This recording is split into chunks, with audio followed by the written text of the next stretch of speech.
like to recognize the people on the field, Mr. Waggy, Managing Director, Megaforce Promotions. We have Mr. Chenny Joseph, President, Grenada Football Association. Mr. Ronald Hughes, Managing Director of Mr. Pivot Stewart of Guardian Group. We have Mr. Edwin Francis of Arise Credit Union. Cyrus, what is his first name? Mr. Oswald Gilbert, the referee. crew member for the new National Party. Just to the media now. We have Mr. Nigel Hippolyte from Seals Auto Supplies Limited. Mr. Kavil Sylvester, Citec Service Center. Mr. Dwayne Adonis from Boss FM. Ms. Nicoyan Bain, Grenada Bottling Company Limited. Mr. Janice Charles, Pegs Enterprises Limited. And all our sponsors, we want to thank you very much for being part of this year Waggy Super Knockout COVID edition. We continue to encourage you to wear your mask, maintain social distancing, and wash your hands. We want to thank the sponsors,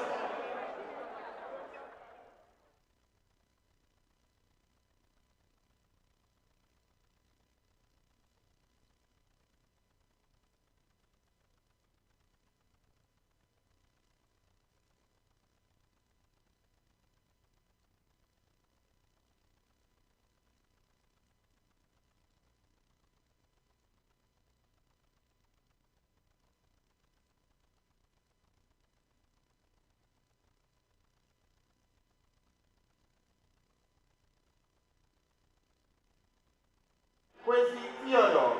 He's also the leading goal scorer in the tournament with 9 goals. Number 10, Roma Frank. Number 18, Patrick Modest. Number 5, Kimron Marshall. Number 14, Ryan Griffith. Number 9, Jamal Telesford. Number 17, Christian James. Number 7, Ryan Stevens.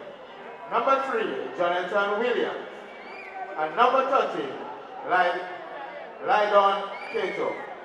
The team is coached by Anthony Morris. The starting lineup for Paradise FC International. In goal, number 0, Jason Belfort. The captain, number 15, Ovidi Smith. Number 16, Alan Under. Number 17, Quinton Redden. Number 5, Owen Guste. Number 7, Travis Redden. Number 21, Alden Miller. Number 11, Neil Redden. Number 12, Shaquin Richards. Number 10, Cedric Lewis. And number 9, Joshua Isaac. The team is coached by Jake Redden. We are set for the kickoff championship match. 11th annual Waggy Super Knockout. Good evening wherever you are, and welcome to the live broadcast of the grand finale of the Waggy Super Knockout Competition 2020. Live here at the Kirani James Athletic Stadium, the finals between Paradise FC International and FC Cameron. To bring you the live commentary, we have Keith Patrick and myself, Leslie Smith, and we want to welcome one and all, wherever you are, on the World Wide Web, on your mobile devices, to this grand finale. Kid Patrick, we heard the lineups of the both teams and some notable changes here, especially for Paradise. We see O'Neill hosting, number 5 starting today. As we know, Stephen Abraham was given a red card in the semis, and so he's been replaced by O'Neill hosting. Interestingly, in the lineup for the FC Cameron, we have Kwesi Theodore, the captain, the leading goal scorer in the tournament with 9 goals so far, and he'll be featured prominently here, I'm sure. To let you know that the team, Paradise with a first opportunity here, and Sergio Lewis scores! 1-0 in favor of Paradise in the second minute of play. Cedric Lewis, already scoring 7 goals in the tournament, takes his tally to 8. What an opening encounter here for Nixon Modest and FC Cameron. Oh, it's very depressing for FC Cameron. But Cedric Lewis is a very outstanding player. He's an international player, in fact. And while you were doing the interview of the different players and giving some comments on that, particularly when the game started off, it was a very good pass, a very good passage of play by Paradise International. And I guess our viewers will have a replay on that. But it was an excellent passage of play, good structured passing, 1-2 passing, and there was an opening between the Cameron defense, and they exploited that brilliantly.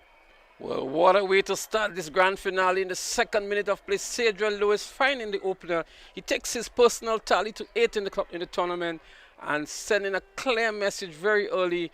Is the Paradise FC International. Does FC Cameron have the answer to this early goal? Time alone will tell. I envisage this afternoon in the final that Patty Modest will have a pivotal role to play for FC Cameron. He's a very seasoned campaigner. He has been an international and national player for Grenada. And I think he is really marshalling the midfield for Cameron FC. And he's going to have his work cut out.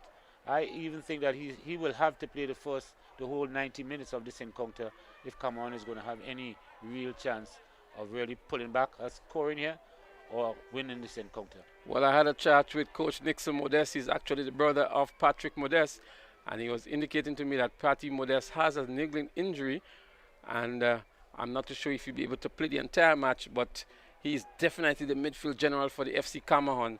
And he will be called upon to give 100% or more here for FC Cameron tonight. Just to take you to the road to the finals for both teams, and I'm going to start with FC Cameron. They had a 13-0 drubbing over Sunjets. As we see Paradise coming forward again. And good timely saving here by goalkeeper Chad Phillip.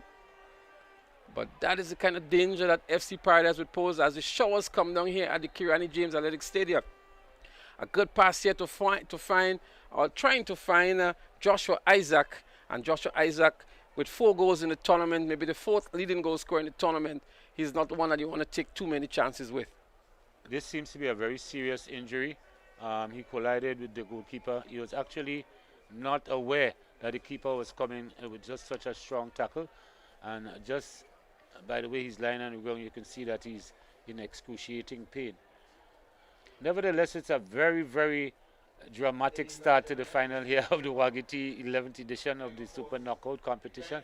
A superb pass coming from the midfield, collected by Cedric Lewis and executed like a forward is supposed to execute. Cedric Lewis is a very experienced player. And I think indeed he is, and he has some national caps as well, and has played some football outside of Grenada, certainly. So he's going to be a handful for the defense of FC Cameron, and how they deal with that is going to be exciting to see that this afternoon. Well, just to again take you through how the teams got to the finals, FC Cameron had a drubbing of Sunjets 13 goals to 0. They also defeated Hard Rock FC 3-0, and then they got the better of St. David's FC 4 goals to 2. And the semi-final game against Saab Spartans, they defeated them 3 goals to 0. They have scored a total of 23 goals in the tournament, the most by any club. And their player, their captain, Kwesi Theodore, is the leading goal scorer in the tournament. With regards to Paradise FC, they got a bye through the first round, and the first game was actually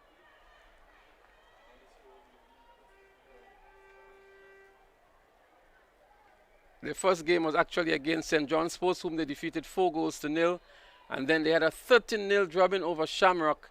And then in the semi-finals, a 1-1 draw after regulation time, and then winning the penalty kicks 3 goals to 1. So that's the road to the finals of both teams. They score 1-0 here, FC Paradise, through the boot of Cedric Lewis, a 1v1 with goalkeeper Chad Phillip, netting in the second half of play. And I'm sure Coach Nixon Modest will have to do some readjustments or just to ask the players to calm the nerves. It's very early, settle into their rhythm, and hope that they can find the equalizer. And that's the skipper here, Theodore, the leading goal scorer in the tournament. Good defensive work here by Rennie. Rennie is the guy who plays the left back for FC Paradise International, or Paradise FC International, but does a lot of the overlapping work down the left-hand side. And recovering nicely here is Neil Rennie to make a very good tackle. In fact, the FC Cameroon, Paradise FC, is actually comprised of the whole Reddy family. Jake is the coach, but he's also on the list of players in the substitute area. This is going to be a very keen encounter. So FC Cameroon has scored 23 goals. Paradise has scored 18 goals outside of the goals scored in the penalty shootout. So we have two of the more prolific goal scoring teams in the tournament coming head to head in the finals. And it's the first time that a team from St. George's has been featured in the finals of the Waggy Super Knockout competition. Paradise FC has been on this journey several times before. They have won this tournament before as well. Actually, FC Cameroon came through the ranks like Sub International.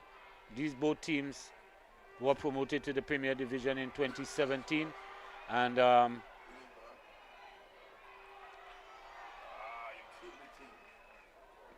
whenever Cedric Lewis gets this ball, it always creates some anxious moments and some excitement, as he's that player with speed and strength and skill. His skill set is very good, and so Cameroon defense is going to be having to deal with that whole night. Raheem Stephen on the ball here for FC Cameroon. He's able to find Raheem Griffith. Griffith sings it across to his right back. And that's Jonathan Williams. And that's Neil Rennie here looking to make the play down the left-hand side, looking to find maybe a Cedric Lewis, and he's unable to do so. I know for a fact that Paradise would miss maybe one of the stronger midfield players. That's Abraham, who has been red carded in the previous game.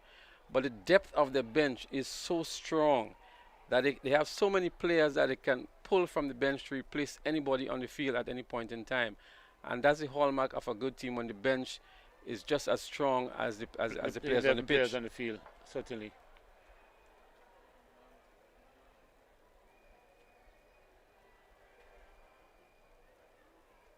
So a lot of momentum has been built up around this game throughout the week as Paradise FC comes forward again, but the defense for FC Cameroon recovers nicely, and they're going to work their way out from defense. Raheem having to pull back to offer some assistance on defense here.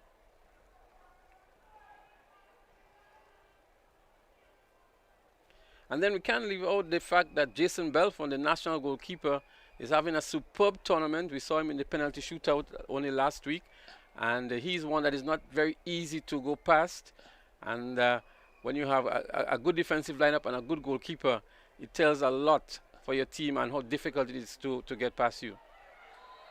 Listen, I don't know if you're watching the body language of the Paradise FC. They're playing very, very confident. You can see the game plan from the blow of the whistle. They're very good.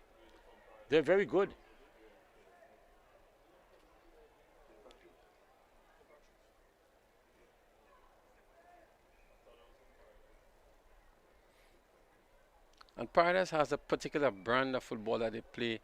They have very good touches on the ball. The players are very skilled, and they like to knock the ball around and string a number of passes together.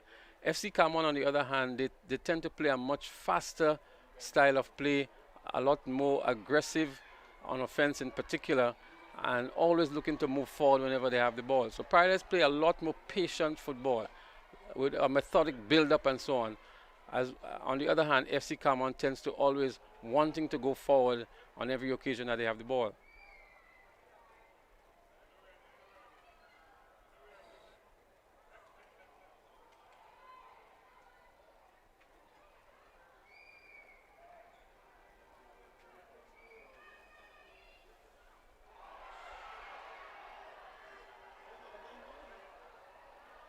Interesting situation here. Very dangerous situation. The game has started with great intensity. Quite obviously there are 22 fresh legs on the field, but this is certainly a higher quality standard of football than we witnessed in the third place playoff, and that was expected because this is the final. But this is going to be an excellent game here tonight, and I think that FC Cameroon will have to really play their best game in this tournament to really survive here tonight.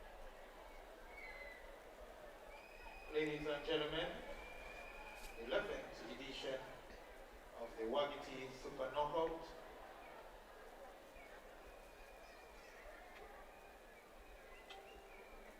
Could not be possible without Arise Credit Union, your financial freedom, your future. So it's a corner for FC Paradise International. And Miss kick here is going to be another corner. Paradise FC International applying some pressure in the early stages. Captain Irvin Smith had a wonderful game in the semi-finals, finding that equalizing goal as well and really dominating the midfield for Paradise.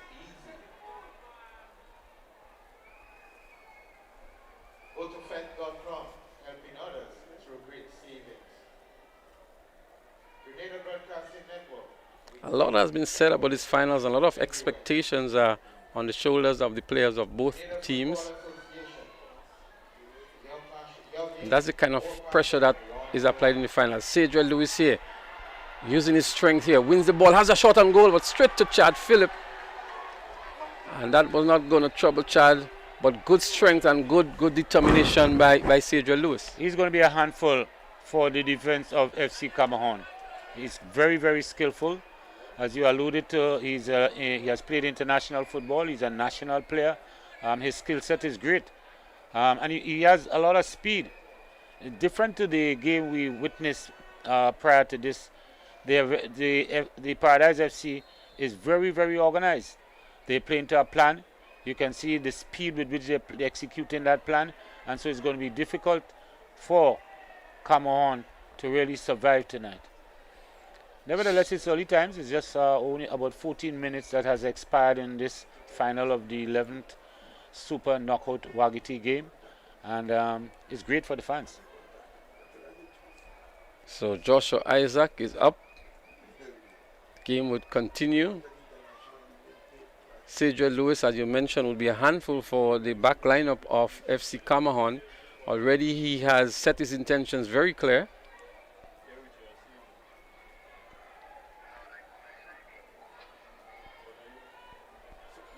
Interestingly, he now moves to 8 goals in the tournament.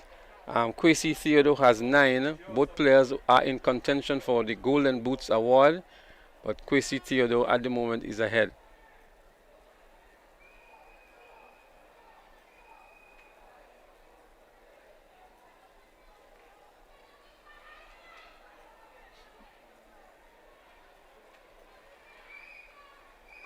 It's good defensive work here by Neil Rennie.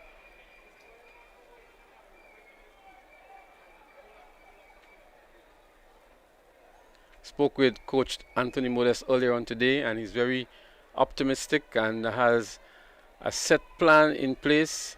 He mentioned how he's going to approach things defensively, how he's going to approach things on the offensive side. He's studied the Paradise team well, and I'm sure he has his own game plan in place. Similarly, Jake Rennie would have had his own assessment of the FC Cameroon team. He would have seen them throughout the tournament and know their strengths and weaknesses as well, and would develop or orchestrate his play to counteract the FC Cameroon as well. This is going to be a very keen encounter. It has started well. The standard of football is high. An almost dangerous moment here as FC Cameroon was in a good position, although there were about 3 or 4 Paradise FC International defenders around him. But he had a look up, had a shot that rebounded off the defender. It's going to be a corner for FC Cameroon. Jamal Telesford. Almost beating goalkeeper Belfon off the line. They still tussle for it inside of the penalty area. A struggle here for Christian James. And Cedric Lewis comes away with it here. Is he going to use his speed? He slips the ball nicely through here for Joshua Isaac, who goes out wide now to find. Still in possession of Paradise here. And that's Shakim Richards. He's back with Shakim here now. The cross comes in looking for Cedric Lewis on the blind side. Patrick Modest takes this one down, loses it in the process. Telesford has it. Modest seems to have picked up an injury. That must be an obvious foul right in front of referee Cyrus.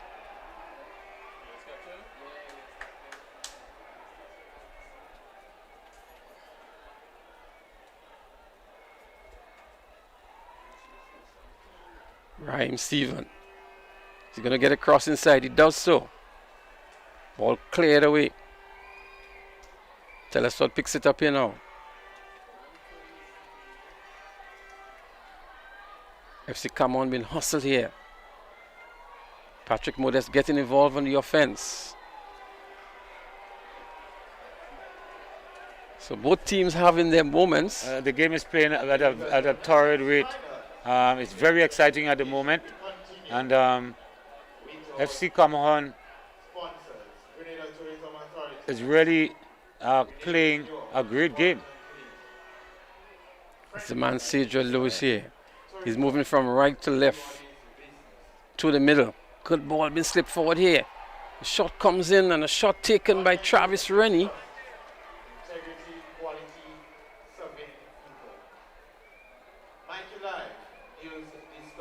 Closed down quickly by the defense. So Neil Rennie slipping a nice one here to Travis Rennie. Had the left foot cracker, but the defender recovered nicely here to avoid any danger. Kick towards the front post here. Diving header, diving effort. Cedric Lewis again.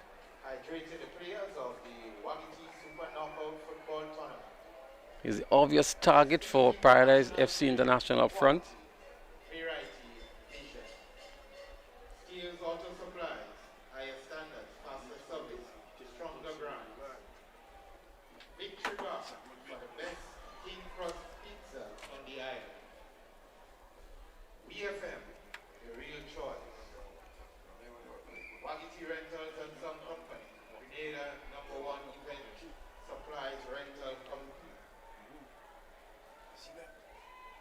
Theodore on the ball, looking for support. Has two defenders to contend with. Still in possession is Theodore. Good skill exhibited here by Theodore. In the end, it was O'Neill Hosten who got the better of it.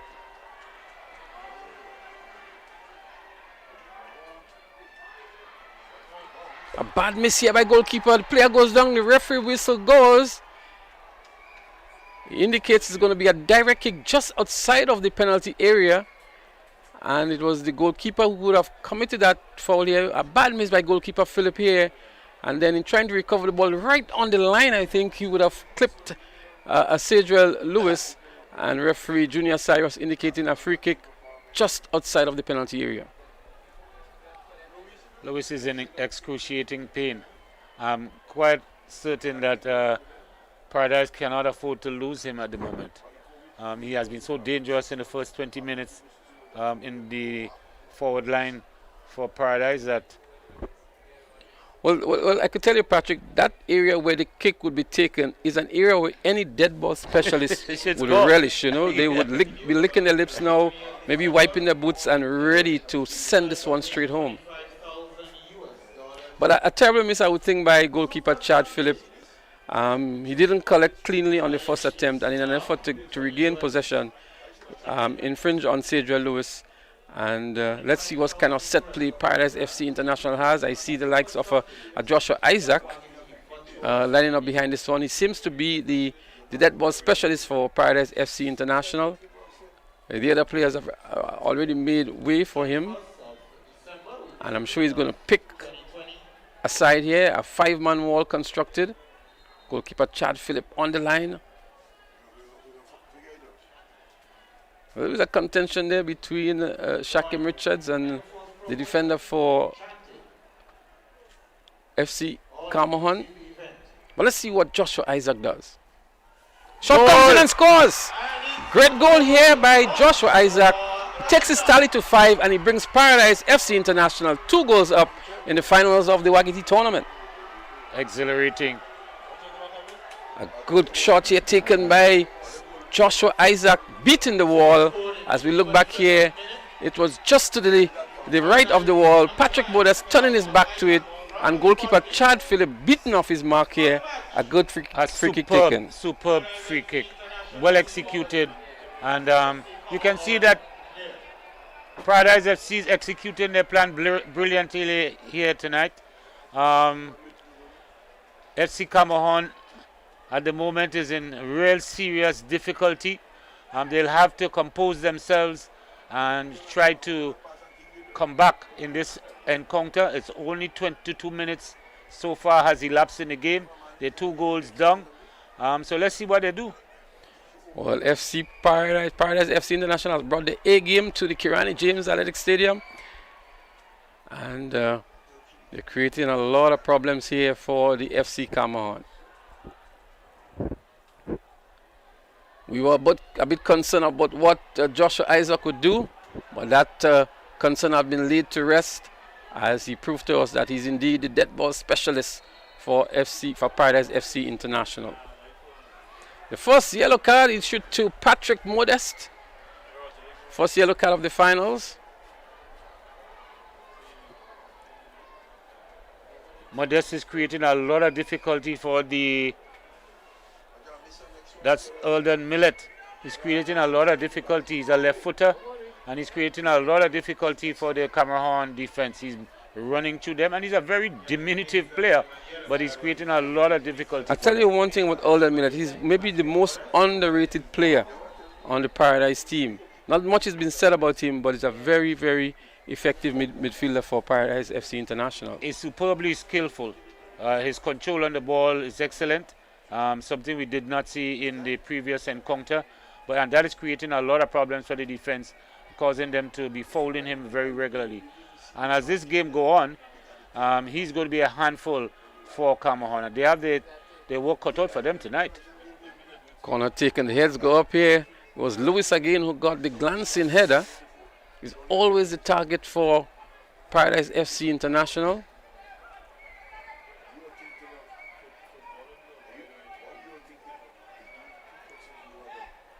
So goalkeeper Chad Phillip may think that second goal would have to be credited to him for the double mistake that he would have made, the infringement and the poor take as well, that led to the infringement.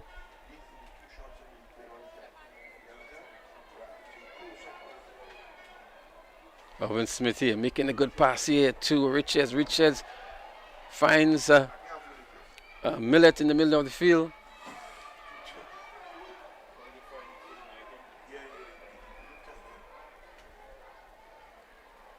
FC Cameron may just be asked to maybe calm things down a little bit, maintain their composure. We're still very early in the 25th minute of play, so there's a lot of time for them to stage a comeback.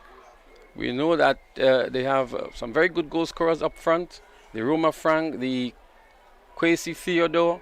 As a matter of fact, Roma Frank has scored 5 goals in the tournament, Kwesi Theodore 9, and these are the top goal scorers. We know of the ability of Raheem Stephen as well. So they do have the quality of players to score goals, so they would just be advised to maintain their composure in the early stages here. I think there's a lot of anxiety at the moment, and that is expressed by the way the game is playing. But I think Cameron should settle themselves and try to work a real plan around how they'll try to get themselves back into this encounter. On the other hand, if I was Coach Jake Rennie, I would just say to my players, let's slow things down, let's play possession football, let's play patient, string some passes together and frustrate the FC Cameron players.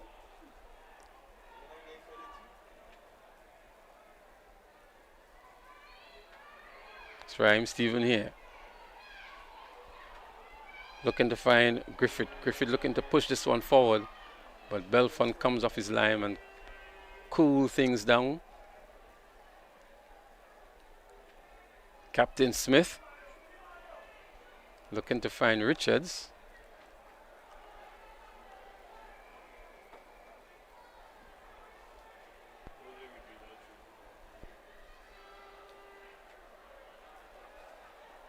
So I had the opportunity to take a walk through the stands. An appreciable crowd has indeed built up, notwithstanding we had some showers, and the showers are still coming here at the Kiani James Athletic Stadium, as we see the fans on the bleachers now having to take evasive action from the rain. But I think it's a great turnout for the final here tonight. I think, based on my information, over 1,500 people at the stadium here, and this is certainly augurs well for the development of football. And the Waggy, we must compliment Mr. Reddit for what he's doing for football, the development of football here on the island.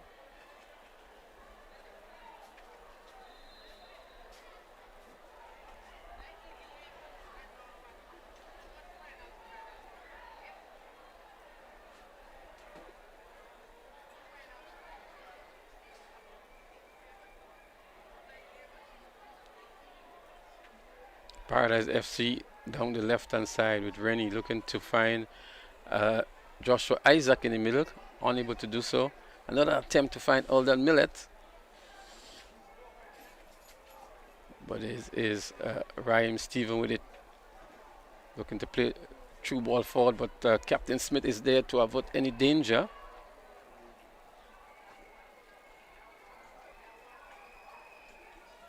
Telesford, very nippy player in the midfield for a good dead ball specialist as well is Telesford.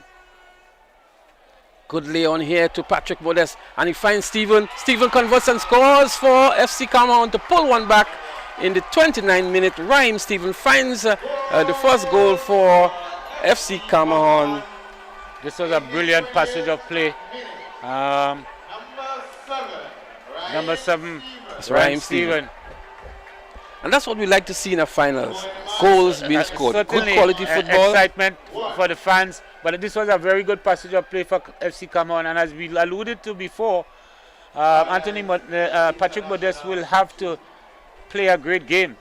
But first of all, Patrick Modest got a nice backheel pass from the striker. And then he was able to find Rhyme Stephen unmarked. And Stephen maintained his composure. Unlike what we've seen from him in previous games where he was going for the big kick and was able to beat Belfont off his line. Well executed.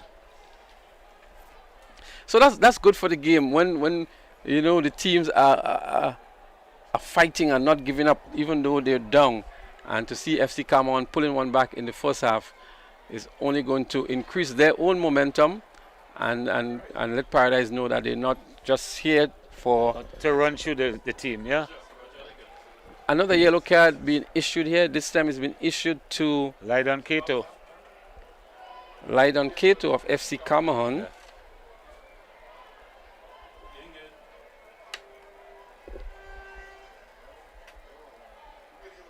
So Kato would have to be very careful, himself and Patrick Modest, both of them from the FC Cameroon team who have received a yellow card so far.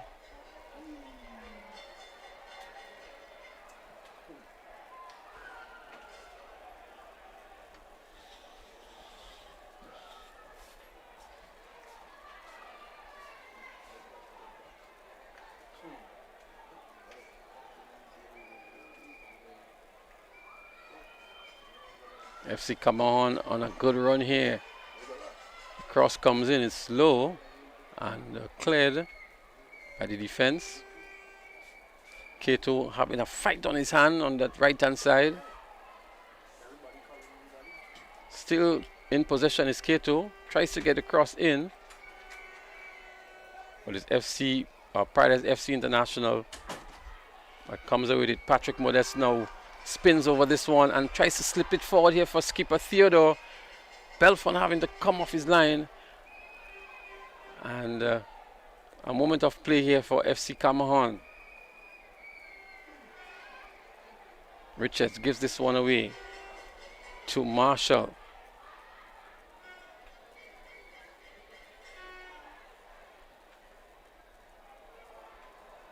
Marshall plays a nice ball across field to find Kato, but it's Rennie who has been there, Neil Rennie, who's been able to impede the progress of Kato. It's good to see Kato making those overlapping runs down the right-hand side. He has been superb so far in this encounter. He's crossing the ball, he's overlapping, and he's having the defense on the left flank of FC Paradise in a lot of trouble. He's very nippy and speedy.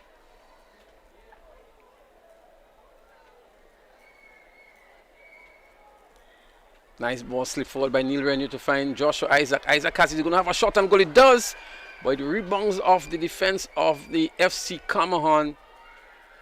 And that's what Joshua Isaac does ever so often. That snapshot that he can take. Has a lot of confidence in his ability as well. Patrick Modest gives this one easily. Maybe not seeing the player coming forward.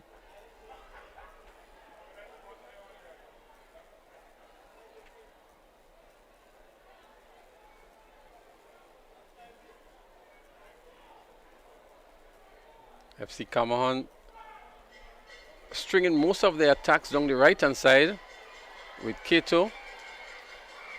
Kato goes in to find Stephen, who has also moved to the right hand side. Oh, this was excellent. Excellent save here by goalkeeper Belfon. This was superb. Good shot here again by Raheem Stephen. Raheem Stephen, finger on the trigger, so to speak. Already scoring one and snorting the blood here.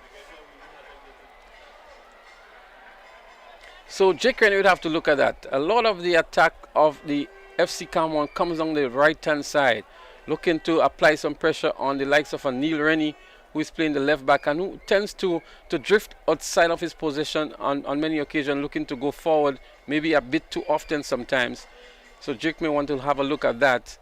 But obviously Nixon Modest did his homework. Here comes Sergio Lewis on the pounce here. Is Lewis trying to cut inside, but good recovery work here by the defense. That's Christian James. But I thought maybe Sergio Lewis could have had a shot maybe a little earlier. Certainly, and with a lead, he should have taken a shot. But Lydon Kato is playing very well. He's very speedy as a winger, and he's causing a lot of problems on the left-hand side for FC Paradise. Here is a big chase. Kato again. Kato. Oh my God. Good save by goalkeeper Belfon.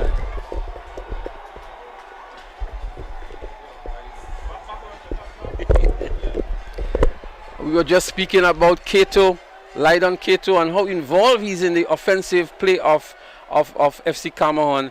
But good goalkeeping here by Belfon. And we've seen a shift in the momentum, so to speak. FC Cameron is not going down without a fight. No, they have responded brilliantly. An excellent passage of play.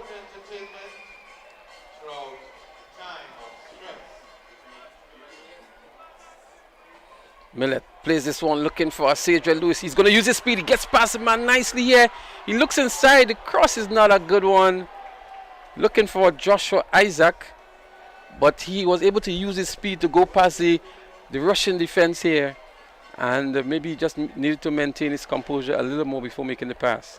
But here comes Kato again down the right hand side, but Rennie is there to shield the ball into the touchline. Kato been given a lot of duties here. I think he has really stepped up to the challenge as well. He's an integral part of the setup and game plan for Cameron FC. But I like what I'm seeing. I'm seeing end-to-end stuff. I'm seeing Paradise FC International having their moments inside of the penalty area of Cameroon. I'm seeing Cameroon having their moments now inside of the penalty area. We've never seen goalkeeper Jason Belfon having to put off that many saves in such a short space of time throughout this tournament. And those were two brilliant saves. And that tells you the amount of pressure that has been exerted here by FC Cameroon.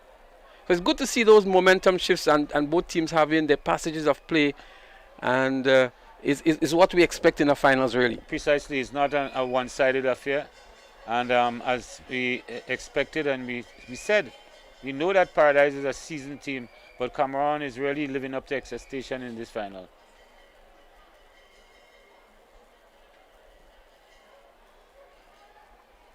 I think the fans who are here would be satisfied so far with what they have seen. I'm sure you who are viewing on the stream are also satisfied.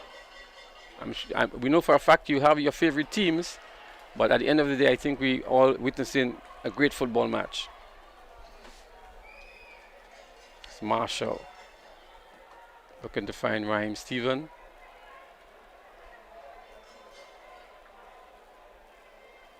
What we saw in the semis that we're not seeing here tonight is that in the semis, Captain Irvin Smith had a lot of time and a lot of possession in the middle of the field.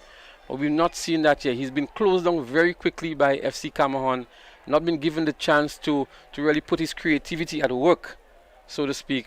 And I think that's a positive I'm seeing from FC Cameroon, how quickly they closed down FC Paradise and not allowing them to string the number of passes. But here is Isaac again, looking for Lewis.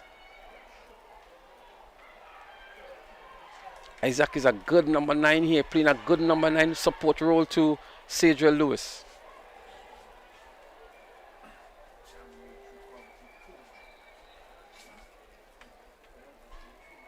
Great quality of play. The standard of football is very, very high.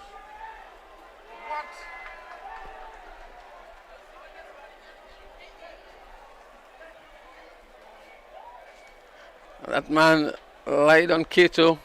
He's down again. It's the second time we've seen him getting some medical attention. It's a concern that I'm sure Coach Modest would have.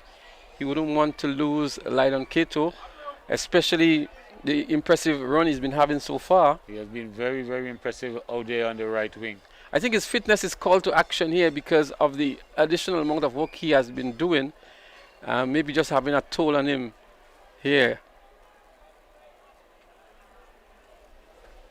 He's a very determined lad.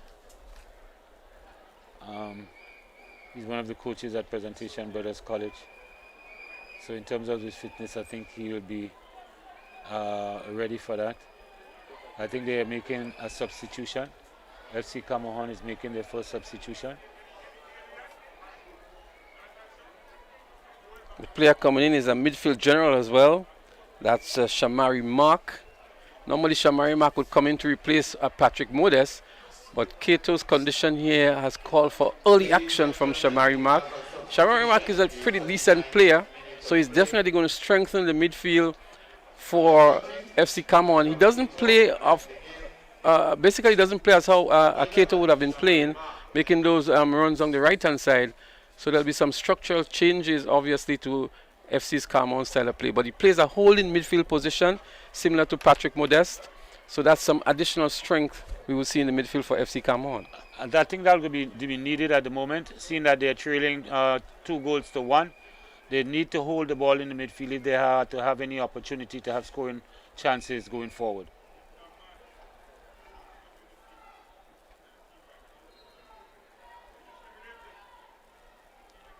Kato was superb.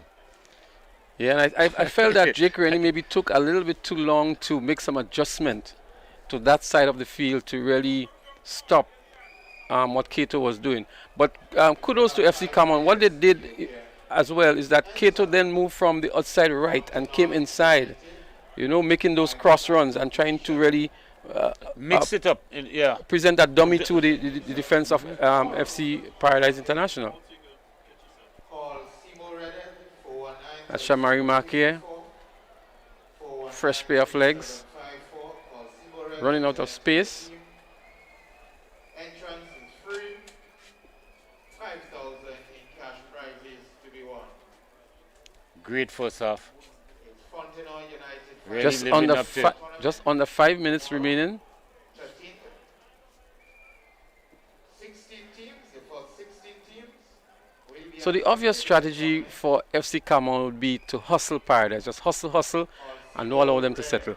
Here comes Isaac, but good defensive work here. But a good fight indeed by Joshua Isaac. But he had Jonathan Williams to contend with, and Williams held his position nicely, shielded well, and was fouled in the process.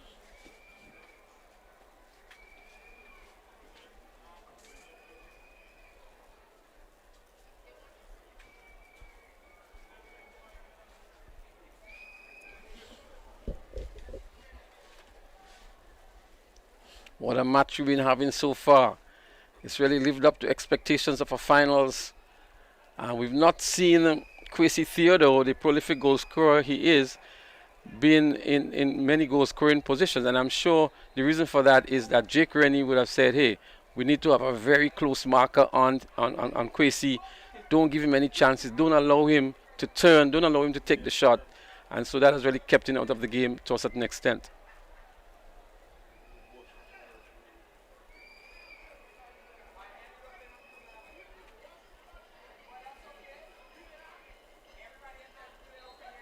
Telesford chips this one forward. Richards makes the clearance.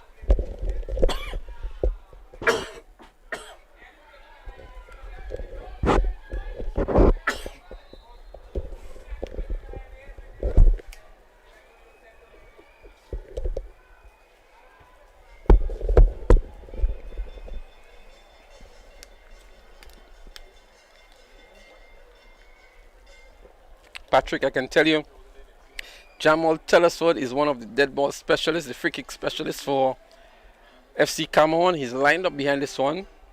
He has a nice little angle to work with as well. And let's see if he can pull one of those superb kicks that he has. I'm also seeing Shamari mark there, but I'm sure that's just for the decoy. A three-man wall here. Telesford goes and curls towards that V there. The ball began to dip. Belfont would think that he had it covered. But he's very dangerous in those situations, Jamal Telesford.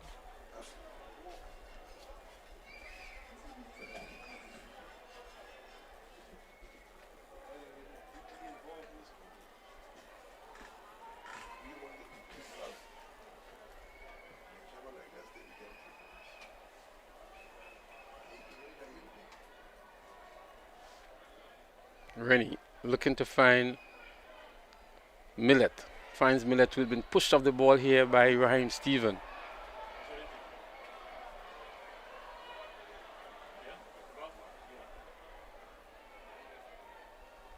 Smithy, the 45 minutes or so has elapsed so quickly. And the reason for that is because of the intensity of the encounter between these two teams. To me, there's no disparity in both teams. They're both playing great football. This is a wonderful final, and we're really looking forward to an excellent second half to really decide who will be crowned the Super Knockout champions of the 11th edition of Waggy T. But both teams are holding their own. We will admit that we've seen Paradise FC having better games than this one they're having, and that's because of the quality of the opponent as well. Not allowing them to settle and having their own style of counteracting the play of Paradise. Some bad miss here as Theodore gets it. And lucky for Paradise, it ricocheted off the defender. Isaac goes out wide to find Lewis. Lewis back into Isaac. But it is Marshall who cleans up here for FC Cameroon.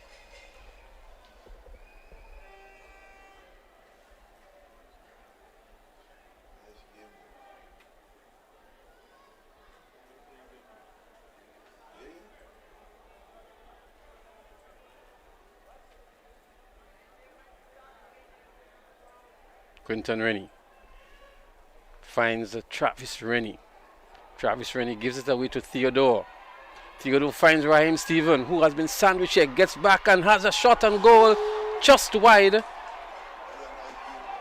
Stevens would think that he would have squandered an opportunity. Had his hands and had his head in his hands. But look at the opportunity he had here. He had a good look on goal. And maybe he should have gone for the opposite side to Belfont's left. But any side that he chose here, he had ample time. He just didn't execute to get it on target. Precisely, yes. The goalkeeper was beaten. It's an exciting 11th annual Waggy Super Knockout. This is a great game. Championship match. $25,000 up for grabs. Would it be FC Cameroon? Would it be So we've just gone past regulation time in the first half of play. Not to show how much time has been added on for stoppages. There has been some stoppages, but we would admit that it has been very exciting football throughout the 45 minutes. 3 minutes of extra time added.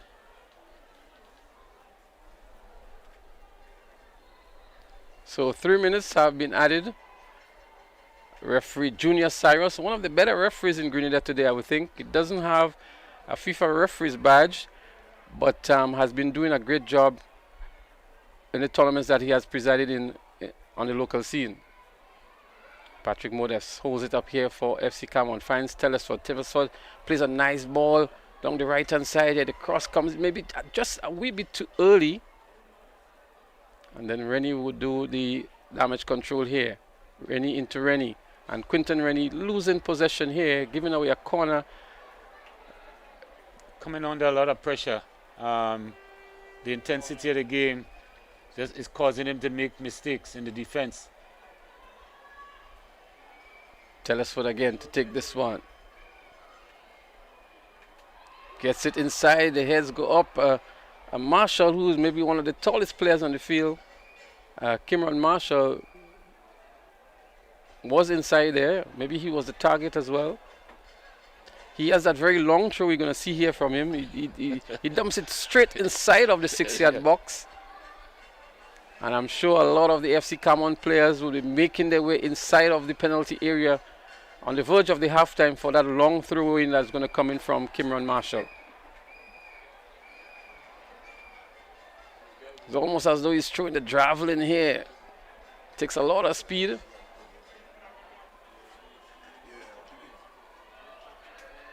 And Belfon having to make the punch.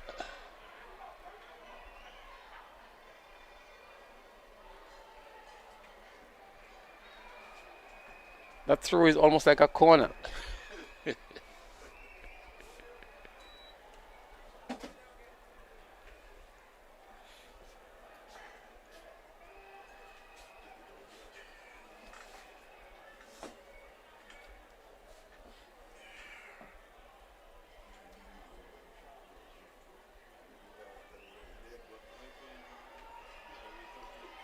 Rennie down the left-hand side gets the cross in.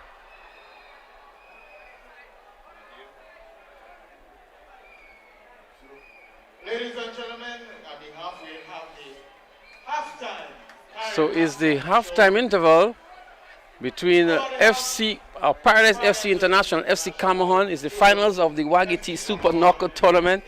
A first half which we saw some very exciting football. The scoreline says 2-1 in favor of Paradise FC International, but I can tell you both teams had their moments in front of goal. Both teams had their chances, and in the end it was a first goal by Cedric Lewis in the 2nd minute of play, and then that was followed up by Joshua Isaac from the free kick in the 21st minute of play, and then Rhyme Stephen was able to pull one back for FC Cameron. In fact, FC Cameron had 5 opportunities, 5 shots on goal, and those were clear opportunities.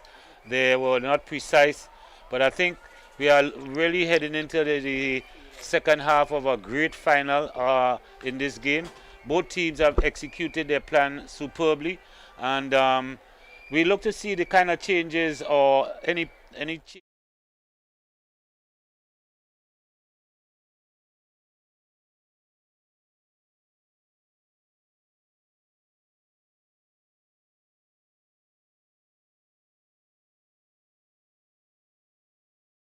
and came with some counteracting strategies to deal with that. But you being either of these coaches, Coach Anthony Modest or Coach Jake Rennie, what it is that you'll be saying to either of your teams during this halftime interval? Well, I would try to, if continuing to use the game plan that I had for the first half, I will make certain changes because Lydon Cato was very effective down on the right wing, and you would notice now that the play is not coming from that area anymore. They're coming through the middle with Patrick Modest and the richest guy who now came onto the field. And from FC Paradise, they're getting a lot of pressure. The left side, if you notice, there are not much balls coming from the left side from FC Cameron. So I will try to move from right to left side to change the play, change the play, and have the ball drifted from both sides, and that could distort the Paradise defense. and maybe have an opportunity for the Richards to come to the middle and score. But I really thought that Cameroon's play here in the first half was really superb. They are playing as a team that deserve to be in the final. And let's see the next 45 minutes how that pans out. Well, we're going to leave it here and come back with some more live second half action. And we're going to assess the coaches during the halftime as well to see how they would come up with their counteracting strategies for the second 45 minutes. So we're going to take a quick break and we'll be back with more live action in the Waggy Super Knockout Finals 2020.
Goldfish Slots and Pool Center, located on the Carnage, is now open daily from 10 a.m. Over 40 of your favorite slot games in a spacious and comfortable atmosphere. We're also open on Sundays from 12 noon, so check us out. Goldfish Slots and Pool Center, where winning is easy. Remember, patrons must adhere to all safety protocols. Stay up to date with all that's happening with the new national party, NNP. Send us a message via text or WhatsApp on 405.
Slots and Pool Center located on the Carnage is now open daily from 10 a.m. Over 40 of your favorite slot games in a spacious and comfortable atmosphere. We're also open on Sundays from 12 noon, so check us out. Goldfish Slots and Pool Center, where winning is easy. Remember, patrons must adhere to all safety protocols. Stay up to date with all that's happening with the new national party, NNP. Send us a message via text or WhatsApp on 405-8683 with your name, email, and constituency. Stay in the know with NNP. Get updated. Ladies, it's your night. Fellas, ladies, hey, get ready. Your night. Fellas, hey, get ready. Promotion presents Enchanted. A special All Year's Megaforce promotion presents Enchanted. A special All Year's Night all-inclusive event on Thursday, 31st December from 10 p.m. at Roy St. John Plainfield. 2 live bands, Oasis and Solid. Tickets at $100. Available at GoToFed.com or our main office at Bruce Street Mall. A lovely fireworks display starts at midnight. Enchanted, Grenada's most anticipated event. Thursday, 31st December, All Year's Night. Powered by...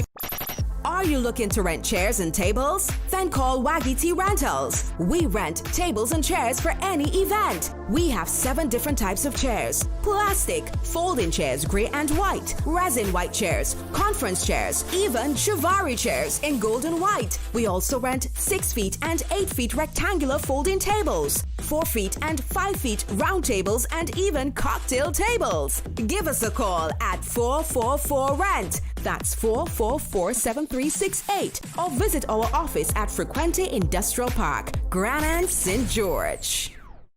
Are you looking for generators to rent? Then call Waggy Generator Rentals. We rent a wide range of generators: 3,000, 6,000, 10,000, also 20,000, 50,000, 75,000, 100,000, and 150,000. We are located in building number 6, Frequente Industrial Park, Grand St. George. Or give us a call at 444-RENT. That's 444-7368. Waggy Generator Rentals. We are Grenada's standby power people. Are you planning an event or looking to rent tents? Then call the tent experts at Waggy Tent Rentals. We rent tents for all occasions. Tents in different colors, styles, and 25 different sizes, from as little as 10 by 10 to as large as 100 by 40. Call us at 439-TENT. That's 439-8368. Or visit our office at Frequente Industrial Park, Grand St. George. We are Grenada's tent people. It's Waggy Super Sunday! Super Sunday! Get ready for the event of all events, Super Sunday! The biggest bingo event of the year! And this year, it will be held online on Sunday, December 20th from 6 p.m. You can win $25,000 US dollars! Wow! Yes, US $25,000! Tickets are only $20 US dollars. Available from GoToFed.com or box offices island-wide. and also from our main office at Bruce Street Mall. Super Sunday! Super Sunday! Get your tickets early and join the fun and excitement online. Play Waggy Virtual Bingo. The new way to play bingo. Yeah!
Slots and Pool Center located on the Carnage is now open daily from 10 a.m. Over 40 of your favorite slot games in a spacious and comfortable atmosphere. We're also open on Sundays from 12 noon, so check us out. Goldfish Slots and Pool Center, where winning is easy. Remember, patrons must adhere to all safety protocols. Stay up to date with all that's happening with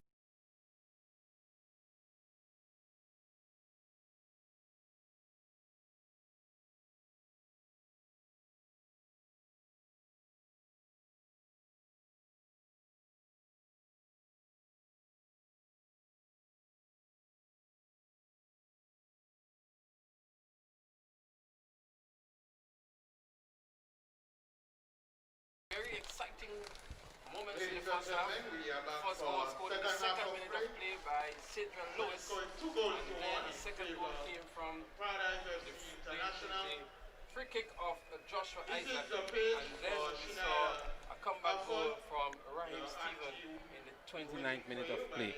So it's 2-1 in favor of FC Paradise. To bring you the live commentary in the second half of play again is Keith Patrick and myself, Leslie Smith. We encourage you to stay for some more exciting and entertaining football action. Patrick, the coaches would have spoken to the players during the halftime interval. What do you think are the expectations going into the second half? Well, I think we are going to be expecting a very exhilarating final 45 minutes of this competition. Cameroon is behind one goal, and based on the performance in the first half, it would have really enthused Mr. Modeste, the coach. And I think he should be bringing on some fresh legs very soon, because this is going to be a hard half for him. His brother Anthony Modeste has been nursing an injury. Coming off for the first half, you can see him limping slightly. But this is going to be a great half to really culminate the tournament. Well, just in case you've just joined us, FC Cameroon in the green, Paradise FC International in the burgundy and white, or the pink and white if you want to call it that. And they're kicking towards the city end. FC Cameroon kicking towards the Cherry end. The referee for today's game is Junior Cyrus, and he's been doing a splendid job so far. As we see a player down for Paradise FC International. It looks like Shakim Richards, and we also saw him going down in the semi-final game. He had to be substituted, but it looks like Alec Andel is down on this one. Yes, and Alec Andel, and he's in excruciating pain. The medics are out. He has been having a wonderful game in the defense for FC Paradise, and it's going to be a great loss for him. Nevertheless, as we indicated in the first encounter and in this encounter, your team on field is as strong as your bench. And for a final, you must be coming with a lot of charges, because you have to expect that the encounter is going to be competitive. The contact is going to be real. And so you are expecting to have injuries. So your bench is supposed to be a top notch. Well, FC Paradise has been given maybe some challenges for the first time in this tournament. They were very dominating up to this stage, and they are faced with a different kind of a challenge, certainly from FC Cameroon. FC Cameroon trailing 2-1, but I'm sure they're going to go down with a fight. Coach Anthony Modeste, as I know him, will rise to the challenge and will spur his players on to the very end. And Jake Rennie and the others on the Paradise management team, Khalees and Kurt and so on, would have to dig deep to deal with the FC Cameroon tonight. Smith, you and I had the opportunity to do the first game, the opening encounter between Cameroon and a team from the other area. But within the last 13 weeks, they have tremendously improved. The quality of football that Cameroon has produced in the first half here tonight is much better than the first game. They won that game 13-0, albeit, but I think their standard has improved tremendously, and maybe that's one of the reasons why they are here in the finals tonight. Well, FC Cameroon have not scored less than 3 goals in their previous games. They had a 13-0 win, a 3-0, a 4-2, a 3-1, and so they have been on the scoring sheet very often. Paradise FC International, they have done a fair amount of scoring as well, except for the semi-final game that ended 1 goal apiece. They had 17 goals before that. So it's 2 prolific goal-scoring teams. Scoring teams.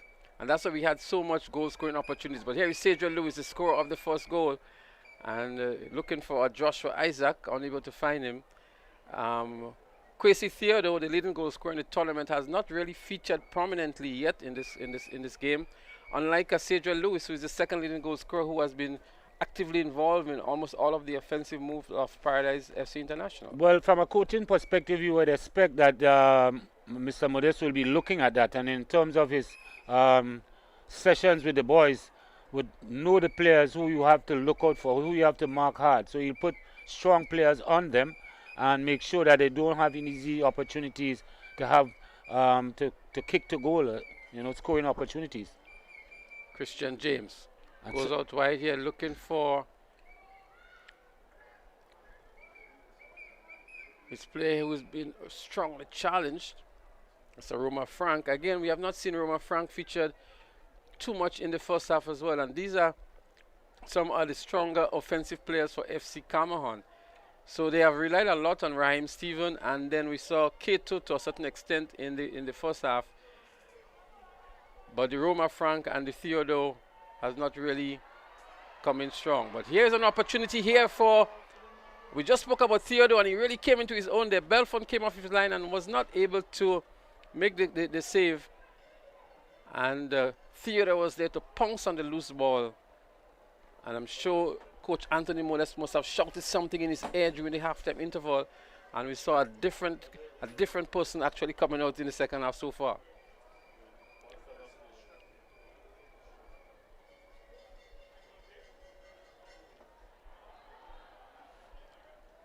Shamari Mark is going to have a very prominent position here in the midfield. He's going to be doing a lot of work to maybe relieve Patrick Modeste of some of the work there. Some pushing and shoving going on here between the players. We saw some of that in the semis as well. 2 players receiving the red card.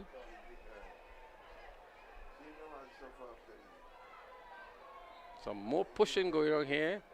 Referee Junior Cyrus is not going to allow that to continue. The game is starting to become very physical. One of the reasons for that is tiredness, tired legs, and the Paradise FC is under a lot of pressure.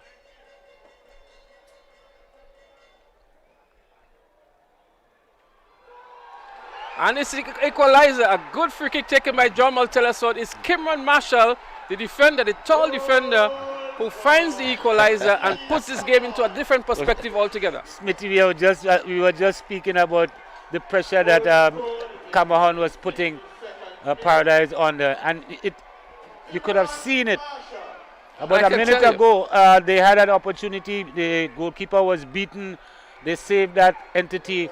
And arising out of that difficulty, this was a superb free kick taken by number 9, Jamal Telesford. He has been outstanding in this game and has really served the midfield of the Cameroon team superbly. Well, I can tell you, Kimron Marshall is maybe the tallest player on the pitch, and he was well targeted here by Jamal Telesford.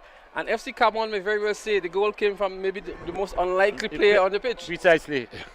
But nonetheless, it's an exciting situation here. 2 goals apiece between FC Cameroon and Paradise FC International.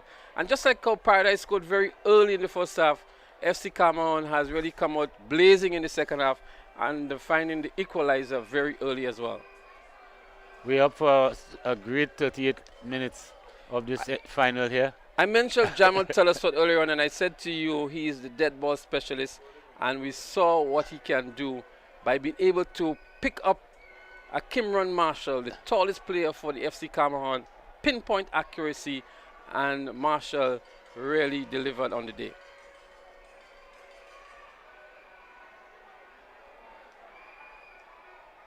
Momentum with Cameron for sure. Down the left-hand side, the shot comes in from Telesod. Coming outside the outside of his booth. Theodore with it here, trying to go past Rennie, unable to do so. But the referee whistle goes, it's a foul and the yellow card comes out of the pocket. I'm not too sure who's getting the yellow card here. That may very well be Neil Rennie. Seems as though it's Neil Rennie who picked up the yellow card. He impeded the other player from getting around him. And that's the man Telesod behind it again. Is he going to look for Marshall one more time? Can we get a replay? Let's see what happens. A thrilling finish to the final here. Not the best free kick taken by Telesod. Sergio Lewis turns nicely on his man here. Going to use his speed, gets past a second one, but good recovery here by Christian James. As the foul is called here, and the players are showing some dissent to the referee's decision, Raheem Griffith and others. But look at how he turned inside his man nicely here. And there was the push indeed by Christian James. Good call by referee Junior Cyrus. It was great.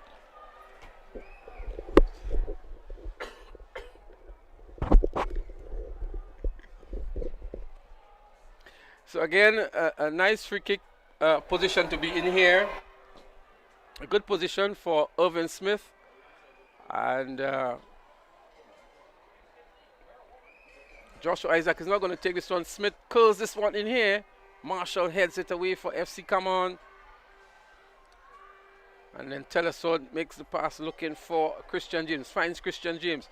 James not making a good pass here, looking for Roma Frank or Theodore it was.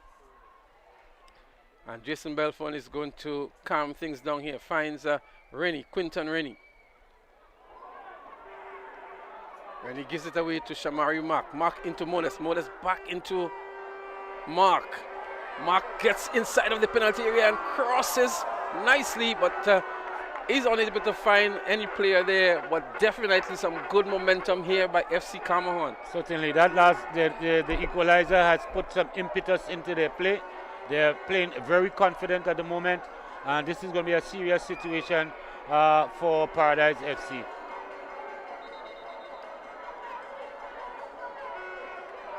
I think FC Cameron has really risen to the challenge. And here comes the magic of Jake Rennie, a double substitution. He's going to bring on himself Jake Rennie, number 20, and he's also going to bring on Kevin Maitland.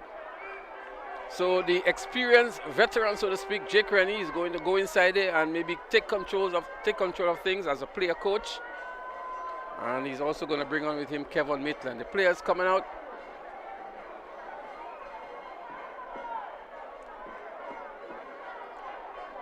Alec Andel, who had a slight injury, he's coming out.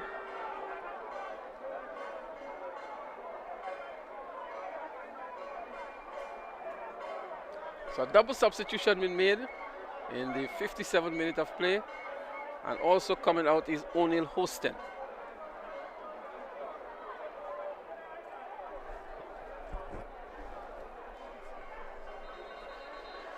Game is nicely poised at the moment. And that's what we like to see in a final. Oh, certainly. The standard of football is high. And very competitive football as well. Great adrenaline.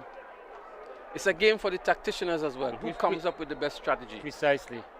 So far, I think Nixon, Anthony Modest is slightly ahead in terms of tactical moves here this evening. Came in as a sort of an underdog, I would think, because a lot of the momentum was with Paradise having defeated Hurricanes, another very strong team in the semi-finals, and FC Cameron. But let's see if Jake Rennie can make a difference with his presence on the field.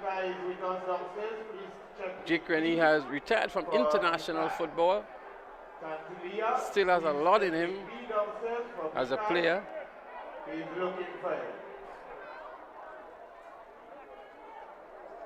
Shamari Mark made a huge difference from the time he entered the field and continues to do so. Gets the cross in. It's headed out here, but Patrick Modest looking for Rhyme Stephen. The shot comes in now. Here is Theodore. Irvin Smith under tremendous pressure here. Belfont so too. First time I think Paradise is really tested to that level in the tournament.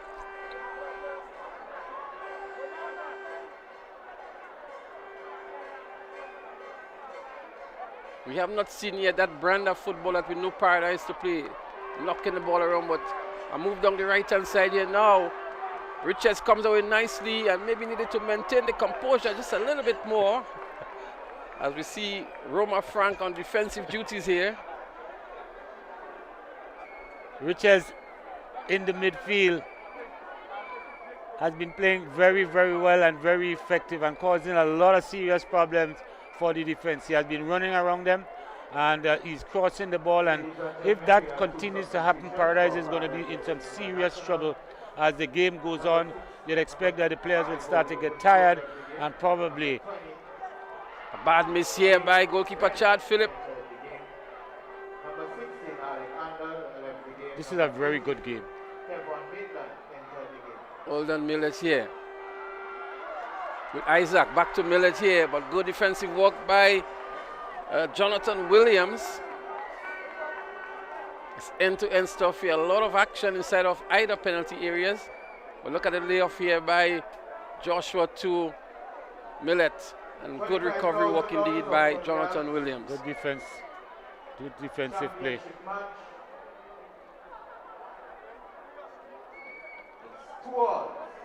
Corner headed out here. Stephen wins it, gets it to Roma Frank. Using his speed and looking to push up, but loses control of the ball. And in the end, the ball was won by Jake Rennie, who has been fouled in the process.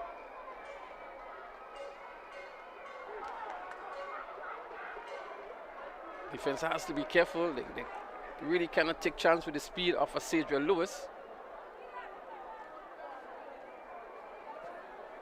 But what we can comment and say, right? We saw Lydon Kato doing a lot of good work for FC Cameroon. He picked up an injury, had to go off, and Shamari Mark came on. And Shamari Mark has added a different kind of impetus to the game. A new and has made a dimension huge of play, difference. but a great impact. And Paradise, the play has really broken down. They're very ragged now. Look at that stupid foul being picked up here by Eldon Millet to earn himself a yellow card. And that tells you, when you see players getting a lot more physical and the style of play is no longer shown, it tells you that they're becoming disorganized. Certainly. They're under pressure. Cameroon is giving them a run for their money. Something I think that they didn't expect here tonight. Based on all the Cameroon came in as the underdog, but they're playing very good football. And we must credit the coach Modeste for the performance that his team is putting up here.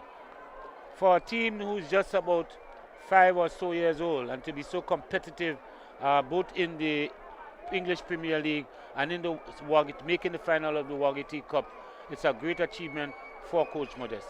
Did you actually say English Premier League? No. If I did, well, probably they could probably think about the Grenada Football Association.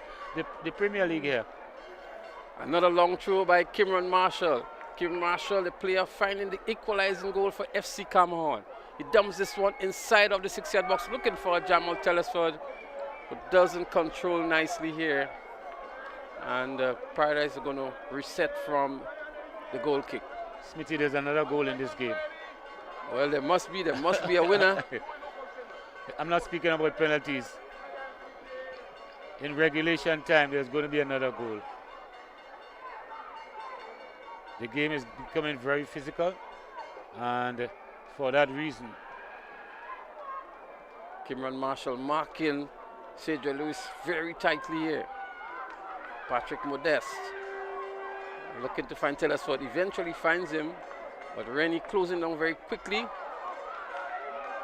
As the game is getting a lot more physical now, a lot at stake, $25,000.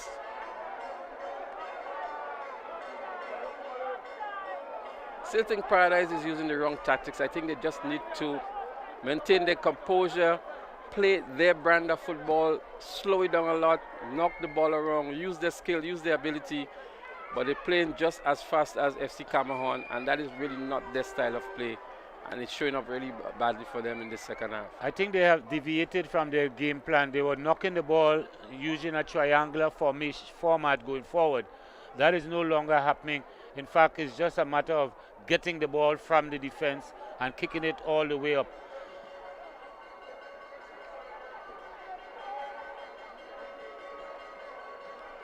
Twenty-seven more minutes left in this encounter.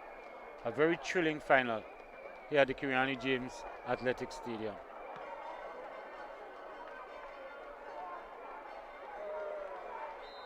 A late tackle here on Rennie.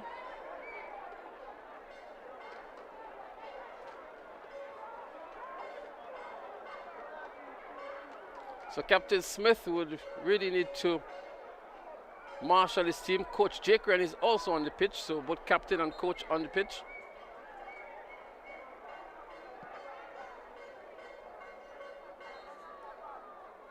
Not sure if I like the idea of player coach. So it begs the question, when the coach comes onto the field, is there the same quality of assessment being done on the sideline to effect all of the changes and the plays that the team wants to do? Probably not, and then it also is indicative of the quality of bench that Paradise has.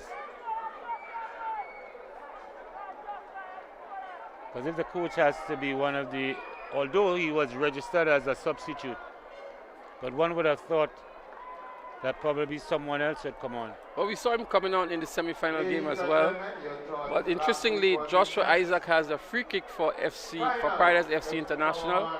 He is the dead ball specialist here. We saw him pulling a very good one off in the first half. Let's see what happens now. He curls towards the near post, and Chad Phillip had to pull off a great save. It was curling sharply towards the front post. And actually heading goal bound. A good save indeed here by Chad Phillip. A well executed free kick also. 66 minutes. Corner for Paradise FC. Chad Phillip goes up and takes cleanly on this occasion. Another good take down from number 13, Charles Phillips. Down.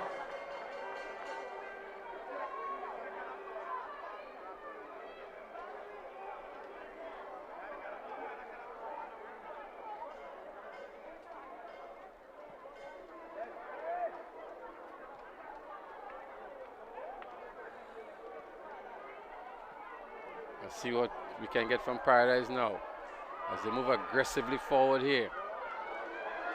Joshua trying to make the back heel. Good tackle coming in here from Jake Rennie. Doesn't seem to be too happy with the referee's call. But he's going to earn himself a yellow card for the late tackle, I would think.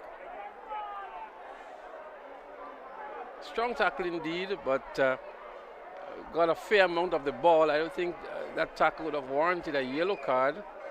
But in the eyes of referee Junior Cyrus, it's a yellow card for Jake Rennie.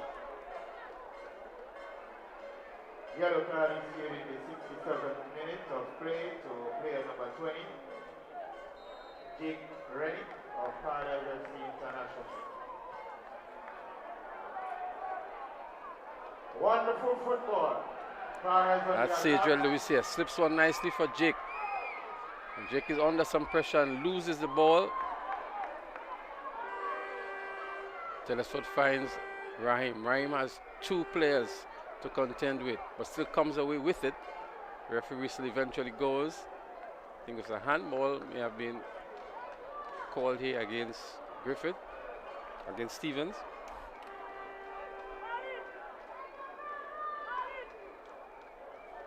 Interestingly, Cameroon has only made one substitution, Lydon Kato. That was very early in the first half. And we're into the 67th minute of play. Well, a raid on goal here by FC Cameroon, but the referee's assistant flag was up for an offside.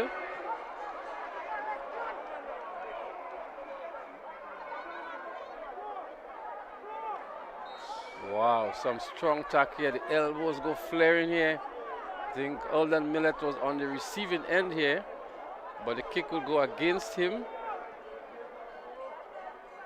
There we see the elbows of Patrick Modeste making contact with the face of Millet.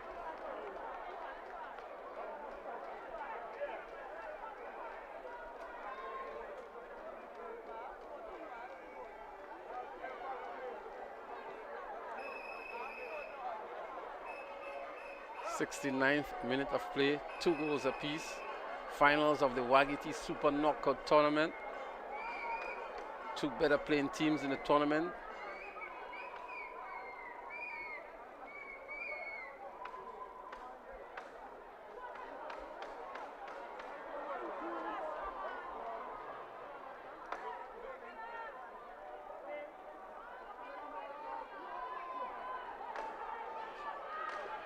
Good ball here to find Isaac, but Kimron Marshall recovering nicely. Kimron Marshall having a pretty decent game, I would think, as well, both on defensive and offensive duties. He's been doing a lot of work. He has been very important, an integral part of the defense of Cameroon, and also going forward.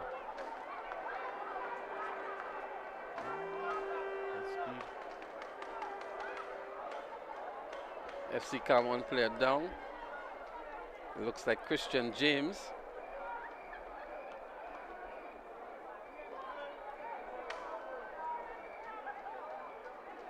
And these players have been going very hard throughout the duration of this game. So we're into the 70th minute of play, and some fatigue may be stepping in as well. The remainder of December. Super Sunday, Waggy virtual bingo, 25,000 US to be won, 20 US for a ticket. Enchanted, the all-inclusive. So Kevin Maitland is who has been taking all of the corners here for Paradise.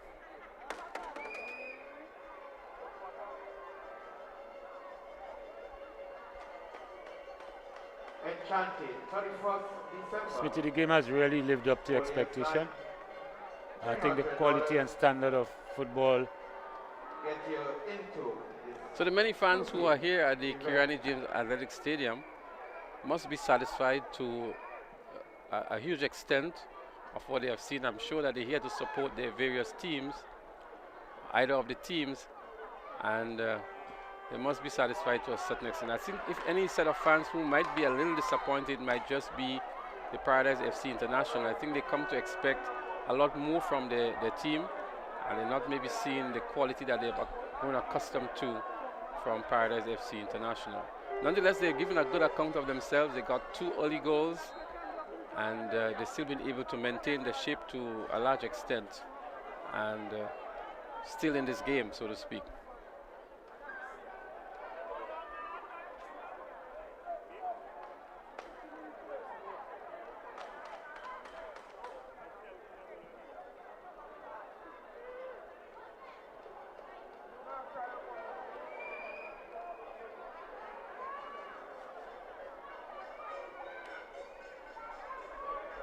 Are we going to see another penalty shootout in the finals? I was just contemplating that, but I was also looking at, it seems to me that Raheem Stevens, he's not in the play at the moment. He has been running very little. Well, Raheem Stevens is one of the players who doesn't really play the entire 90 minutes. I think he has maybe some fitness issues, and so he is one of the players that you expect to be substituted at some point in time. He had a pretty decent first half, but he has not really been featured by any means in the second half. It's going to be another long throw now. He opted to go short on this occasion to find Shamari Mark. Shamari has 2 defenders to deal with. He wins a throw-in the end.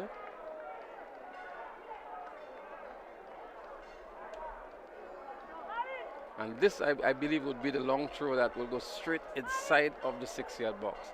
Belfon is going to expect it. And Belfon, with his competence and experience, I would think would know how to deal with that long throw from Kimron Marshall.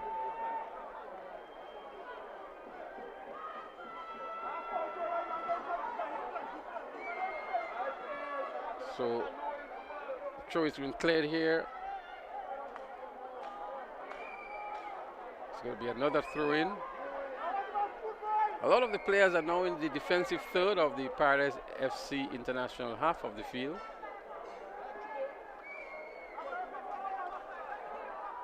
Getty's going to make that long throw, almost like a corner.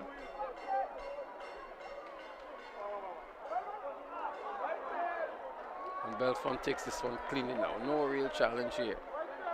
He bowls it out quickly to find Joshua Isaac. Joshua Isaac dummies his man. Nice dummies a second man. But recovery work by Romer Frank.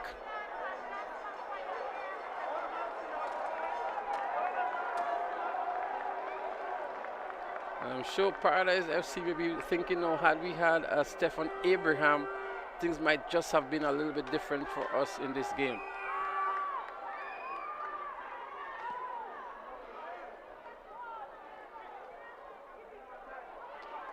Good pass by Isaac here to find Maitland. Maitland still has it here. Finds his man nicely coming on the right hand side. The shot comes in. Good save again by Chad Phillip. But a good build up here by Paradise. Yes, excellent football. Superb goalkeeping. That was great. It's a good play. Very quick.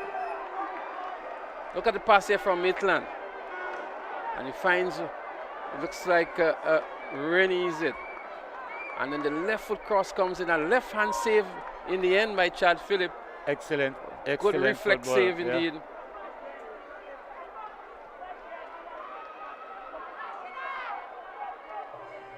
Played here now, but only partially. Only to find Jake Rennie. Jake Rennie goes wide. Looking for support, gets inside of the penalty area, still going forward, looking for Cedric Lewis, who pushes his man down.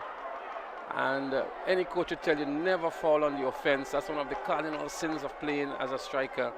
You never want to really fall on the offense. A foul here committed by Travis Rennie on Patrick Modest.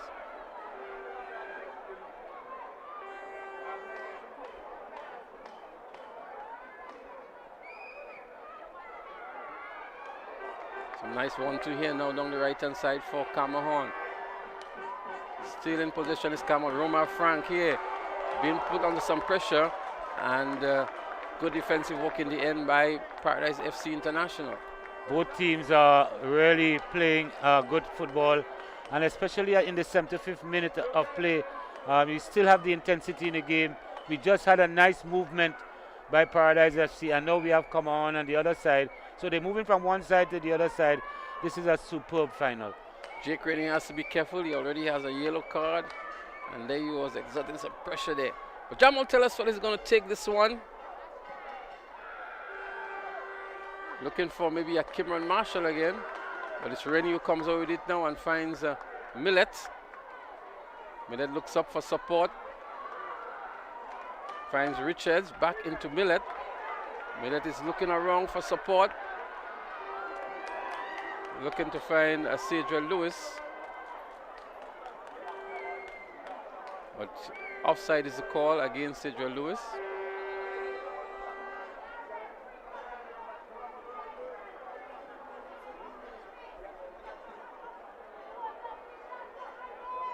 Both teams looking for that elusive go-ahead goal. It's 2 goals apiece, 2-all. 78th minute of play. Good flick on here, looking for Isaac, but Cameron Marshall is there to prevent Joshua Isaac from collecting this one. I think that's the best we've seen from Cameron Marshall for the tournament. Marshall has had a very good game. He's a player that is maybe overly aggressive and rushes a lot and gets beaten quite easily, but tonight I think he's having a superb game in defense for FC Cameron.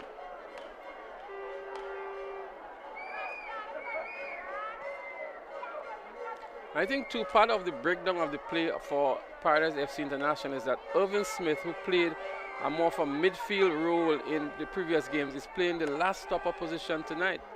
And I think that in itself has really taken away from a lot of the structure of Paradise FC International in the middle of the field. We've not seen him playing that last stop role very often, and remaining there. We're more accustomed to seeing him in the middle of the field and really controlling and marshalling the other players on the field. Raheem Stephen is not in the game.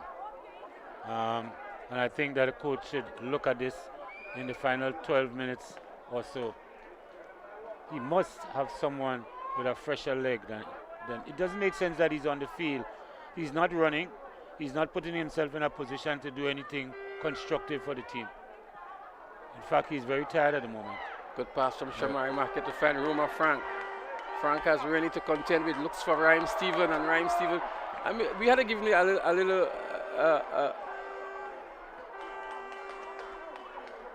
credit here, because I thought the ball was played just a little behind him, and Patrick Modest goes down, foul against him. Patrick Modest in a confrontation there with one of the players, looks like Rennie.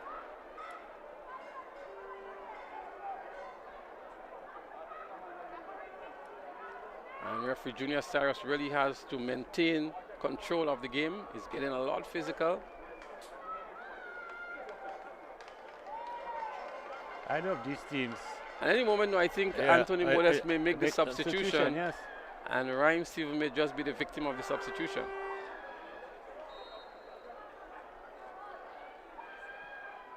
Chip comes in here looking for the on-rushing strikers, but it's a foot race won by FC Cameron. Smith with it here, looking for support. Maybe looking to plate off the player for a throw-in, unable to do so. As Stephen could barely get off the ground. I think he has done his part for this game. Yeah, I think so too. Referee allows the play to continue here. A lot of pushing and shoving. As Alden Millett with it here, being hustled and robbed of it here. But here's a chance for Kwesi Theodore, and Theodore finds the go-ahead goal for FC Cameron. The leading goal scorer in the tournament. I told you there was another goal in this encounter. I told you that they've been pressing. FC Cameron. Look at the players of FC Cameron.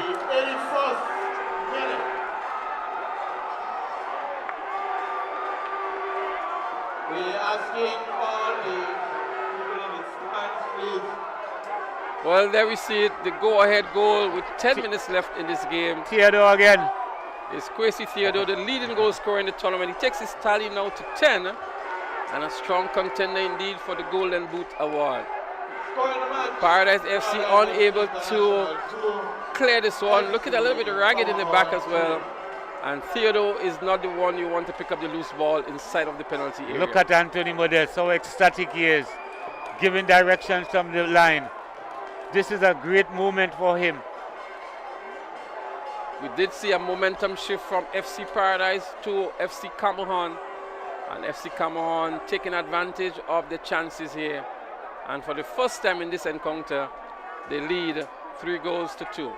It's the first time that Paradise FC has been trailing in the tournament as well.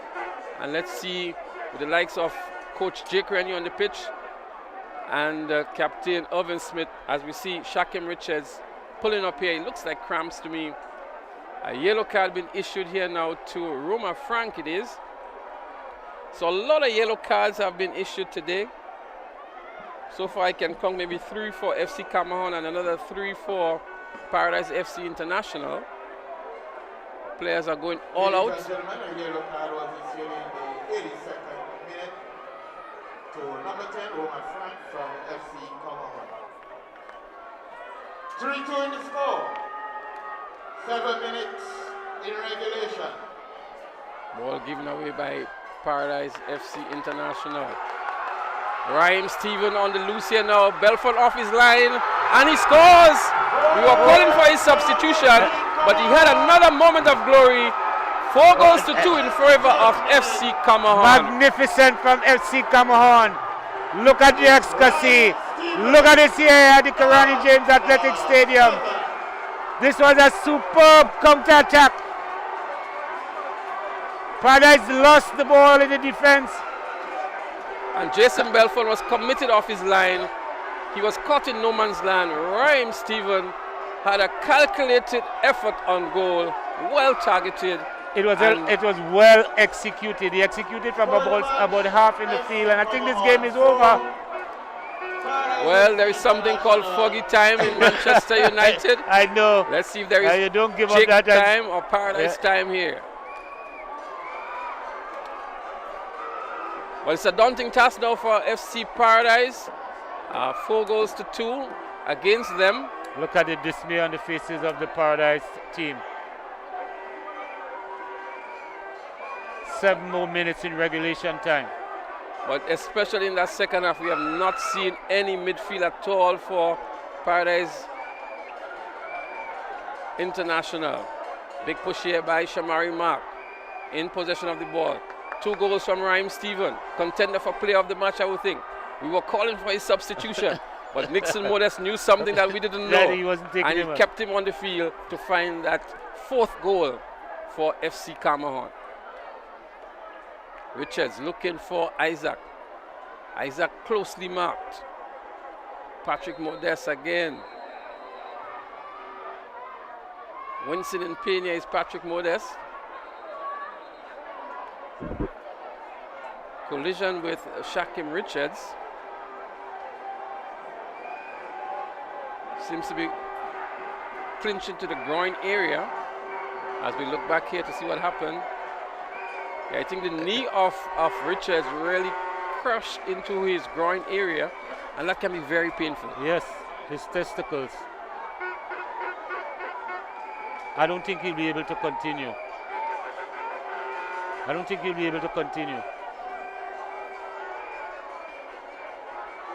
So it was not an intentional fall committed here, but I think after the collision, the left knee of Shakim Richards really collided into the groin area of Patrick Modest. But FC Cameroon wouldn't mind that. It's an opportunity to run some valuable time off the clock. And also for the players have a little rest. Look at it. Man had a knockout. He took about 2 hours before he could have recuperated. In the meantime, Paradise FC International is about to make a substitution. And Kesa Klein is about to replace Joshua Isaac. And that is an intention to strengthen the offensive lineup for Paradise FC International. So Joshua Isaac leaves after scoring a goal in the 21st minute. Takes his personal tally to 5 in the tournament. So we're down to under 3 minutes remaining. We had a very long break here due to the injury to Patrick Modest. I think that's the first time we see Patrick Modest playing that long in any game in the tournament. And that is because Nixon Modest wanted to. He's indicating that he's going to make it back onto the pitch from what I'm seeing from the gestures from Patrick Modest. He thinks he's fit enough to return because Anthony Modest wanted to make the substitution on him.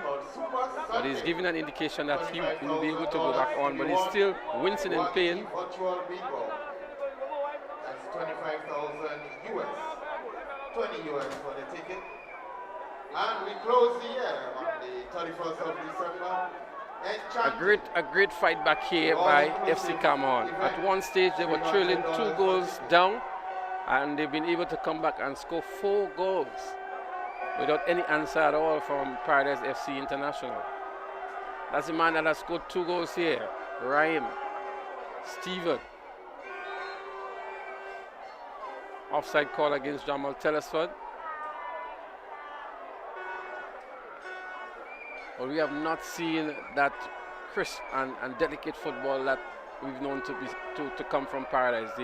The number of passes and so on. They've really been shut down here by FC Cameroon.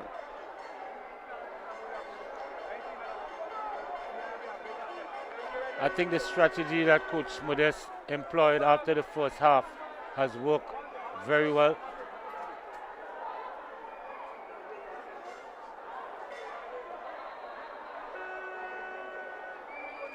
So it's the final moments in regulation time, just a minute and some to go, maybe just about a minute now. A substitution to be made by Paradise FC International, and it looks as though it's Vernon Schoon who will be coming on But Patrick Modeste is making his way back onto the field. That's how important he is to the Cameroon setup. It leaves you to wonder to the extent of the injury that he has received. And the player coming off is Travis Rennie. So Volans Kun comes on, Travis Rennie goes out. Cameroon is also going to make a substitution. Number 23, Kobe Rigby, is going to be coming on.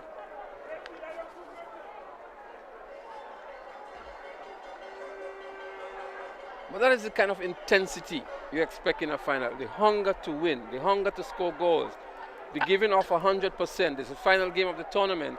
And I thought the hungrier team tonight, especially in the second half, was FC Cameroon. But I think the game really lived up to expectation, the quality and standard of football. And we couldn't ask for more. And I think the fans would be really appreciative of this Saturday afternoon's encounter between these two teams. I know there are quite a lot of dejected fans in St. Andrew at the moment. Those strong supporters of Paradise FC International. And I'm sure they thought that Paradise FC International would have been maybe the favorite in this encounter, but they might be a little bit disappointed on the team's performance tonight. Well, based on from a statistical standpoint, the history of Paradise, the club itself, the institution, and the youthfulness of the Cameroon institution, one would have thought that certainly Paradise would have been the favorite. Well, here is Jason Belfon looking to come forward here now. He's a good player on field as well, and looking maybe to add some strength to the offense of Paradise FC International. And coming off his line. But I can tell you, if the scoreline remains like that, this will be the very first time that a team from St. George's would have won the Waggy knockout competition. Number 7, Ryan Stephen left the game. Number 23, so Kobe Rigby finally, Ryan Stephen has been substituted after scoring 2 goals. And the player coming on for him was Kobe Rigby. Ill discipline. I'm not sure what happened here. Was a red card is in the hand of the referee, and Shakim Richards is the recipient of the red card. Took my eye off a minute here, so I'm not sure what really happened. But Shakim Rennie is very, very, very upset. Well, and he's venting his frustration. The linesman gave a ruling that the ball went outside. Actually, he gave it looks like a free kick to FC Cameroon. And he went up to the linesman in a very dejected way with a lot of abuse. And that's the reason why he got the red card. But you need to maintain your composure. You need to maintain your shape. You After have to be a good loser. And that's what I think it needs to be done at this stage of the game. It's a sport.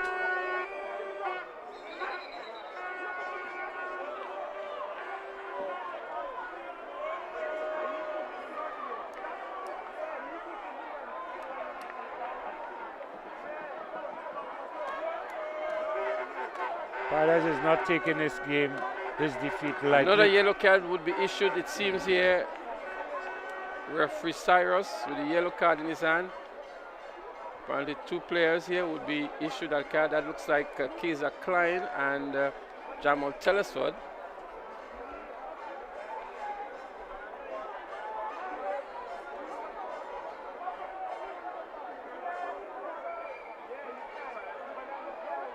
Another groin injury. So 2 minutes will be added on for stoppages. I thought maybe more than 2 minutes could have been added on. The Patrick Modeste injury alone went way past 2 minutes. And there were a number of stoppages, a number of injuries that were attended to. But 2 minutes has been added on. And as a matter of fact, we've gone past the 2 minutes, so there'll be some additional extra minutes. Yes. Belfon looking to come forward here. As goalkeeper Belfon. Patrick Modeste is going to use his experience and slow things down a lot. Belfon continues to push on, maybe too aggressive there as well.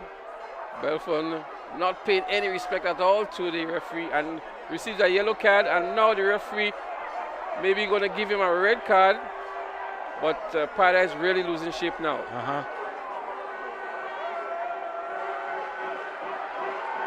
Is he walking off the field? I think the red card has been issued to him. So a red card has been issued to Jason Belfon, but Paradise really needs to maintain their composure here. And we see the celebrations have started on the field for FC Cameroon because they recognize that Paradise FC International has been brought to shambles here. They have really disintegrated under the pressure, under the 4 goals. And it's not the most pleasurable sight to see a team with the organizational structure of Paradise FC International coming down to that in the final moments of the tournament. It's really despicable, it's disgraceful, and it certainly doesn't augur well for sport. You must be a good loser. Someone has to win and someone has to lose. And you have to be a good loser. I mean, it's not a game where FC Cameroon didn't play well. I think Paradise may be more disappointed in their play than to really condemn the play of FC Cameroon. FC Cameroon, I thought, were the hungrier team or the more aggressive team on the night. And they have 4 goals to show for that. In fact, FC Cameroon came into the game as the underdog. And after Paradise scored 2 goals, they would have felt, well, that is it. They could have held on, but they didn't. But in all fairness to Paradise, that is not the kind of behavior we expect from them. I've seen from them. Look, the spectators and all coming to attack the referee's assistant. So they have to be mindful of that, because the referee can blow it off now, considering that the Paradise spectators are actually attacking the officials. You know? And that is not good enough. Even if there was some bad decisions, none of the decisions would have accounted for a goal by FC Cameroon to affect the outcome of the game. That is precisely true. And so that kind of behavior is really... But I was making the point that, you know, something happened there that really tripped the Paradise players. We've not been accustomed to them behaving in that kind of manner. And the coach on the field, the captain on the field, I'm not seeing a deliberate effort by any one of them to calm the players down and to take control of the situation. In fact, Jake Rennie, the coach player, he is a coach within the Ministry of Sport in Grenada here. So, I mean, he should be controlling the players. He's the coach, he's the most senior player on the team, and he must understand explicitly that this is a game. And you cannot behave like that. In fact, I'm not sure whether the club should be disciplined.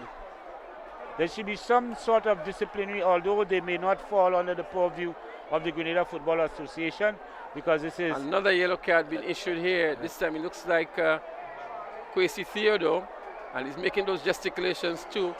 So I think we had enough, quite frankly, and the game will end now. Junior Cyrus may want to just... The game will end now. He's seen enough as well. The game will and end so now. is victory for the very first time for a club from St. George's, FC Cameroon, the winners of the 2020 Waggy Knockout Super Knockout competition. What a victory indeed. Coming from 2 goals down and getting 4 goals. They really looked the better team in the second half, and disappointment for Paradise, but congratulations in order for FC Cameroon. A great game. It watered down in the final 10 or so minutes, but I think the tournament culminated with a superb performance from Cameroon. Great tactician, Modeste. So there is jubilation in the camp of FC Cameroon. I spoke with the coach today, and he was very optimistic. And he's going to sleep very well tonight. He has brought victory to his team, to his club, against the odds, maybe coming in as the underdogs as well. And champions indeed are FC Cameroon in the 2020 Waggy Super Knockout competition. So there were 2 goals from Raheem Stephen. There was also 2 goals. There was one from Kwesi Theodore and one from Kimron Marshall. A game in which we saw 6 goals, 6 beautiful goals too. A finals that, for the most part, lived up to expectation. It became a little bit ragged towards the end. I thought up to the 70th minute, the play and standard of play was excellent. Both teams executed their game plan very well. But after the Cameroon outfit took the lead, there was a breakdown by the Paradise club. But I thought they should have composed themselves and tried to play football to come back in the game. But it began to be very physical, causing themselves to be getting a lot of, to be carded regularly, and that broke down not only the discipline and momentum of their play, but the whole, in fact, one of their players got a red card, and so that they depleted themselves very, very, very poorly. And in fact, but I think I'm looking at the positive side of play. I think in looking at the player of the game, I would think there will be 3 contenders here. Raheem Stephen with 2 goals in the 29th and 83rd minute. Also, Kimron Marshall for scoring 1 goal and being very good on defensive duties. And I would think Chad Phillip in goal for FC Cameroon would be the top 3 players in contention for a player of the match. But most definitely, the Golden Boots will go to Kwesi Theodore for 9 goals in the tournament, and victory indeed for FC Cameroon. The glory belongs to them. We need to focus on them. Yeah, they deserve that. And what a way to end their run in this tournament. The first time a team from St. George has won this tournament, and it's been done by no other team than FC Cameroon. 4 goals to 2 against the mighty Paradise, a team with a lot of repute, with a lot of great players, who has been playing excellent football throughout the years. But Anthony Nixon Modeste, I think, is the ultimate victor for being able to develop and to implement the right strategies here tonight. And his players executed well. Congratulations indeed to FC Cameroon. Superb performance. Great coaching ability and good determination by the players. There were some players from FC Paradise that also looked pretty good on the night. I would think a Cedric Lewis, I would think a Joshua Isaac did pretty okay. I expected to get a lot more out of skipper Irvin Smith, but as I mentioned earlier, he was playing the last defensive position, and to me, that was outside of where he normally plays, and we didn't get the midfield duties that he normally performed for Paradise. So that was the first goal that was scored in the 2nd minute of play by Paradise, and then Joshua Isaac from the free kick here got the 2nd goal, and then it was all FC Cameroon after that. The equalizer came from a very unlikely source, and that was Kimron Marshall. And then Kwesi Theodore got on the score sheet, and finally Raheem Stephen found the 4th and final goal. I think that I will give Marshall the player of the match. He stoutly defended. He was the #1 defender for FC Cameroon, and he was also effective when he came up to assist in the attack. And you could see that he's a very confident player and one for the future. And I think all the glory has to go to the players of the Cameroon team. So we also want to congratulate Paradise FC International, the 2nd place. We know that they're going to have some introspection, they're going to regroup. They have a very good club structure, so I know there will be some disciplinary actions that are going to be taken by the club. And we know that they're going to come back fighting and strong again next in year. Future tournaments. Certainly. So what we're going to do now, we're going to take a quick break. There's going to be the closing ceremony and the prize giving exercises, and we're going to come back for a final wrap-up as soon as the closing exercises are complete. So stay with us, don't go away. There's a lot more to come from us here at the Kirani James Athletic Stadium.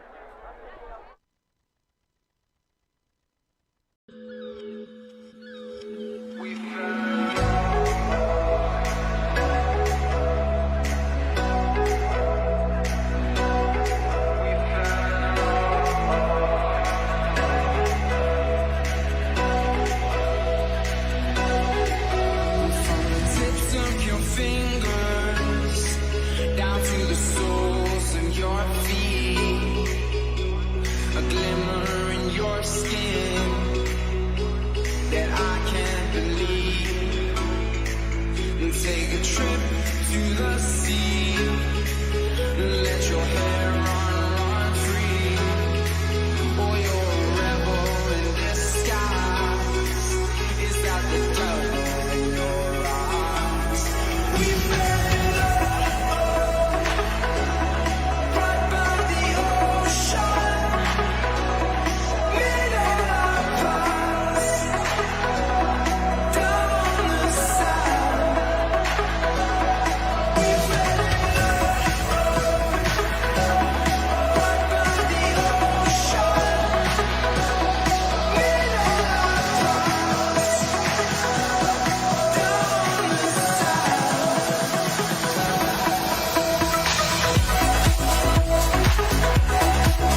Goldfish Slots and Pool Center, located on the Carnage, is now open daily from 10 a.m.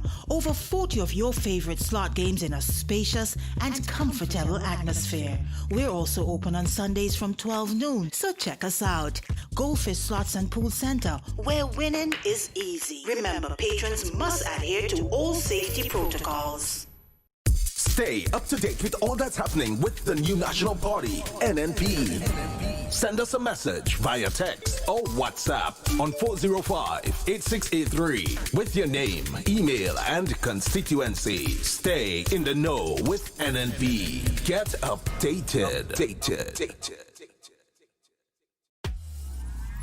Ladies, it's your night. Fellas, ladies, hey, get ready. Your night.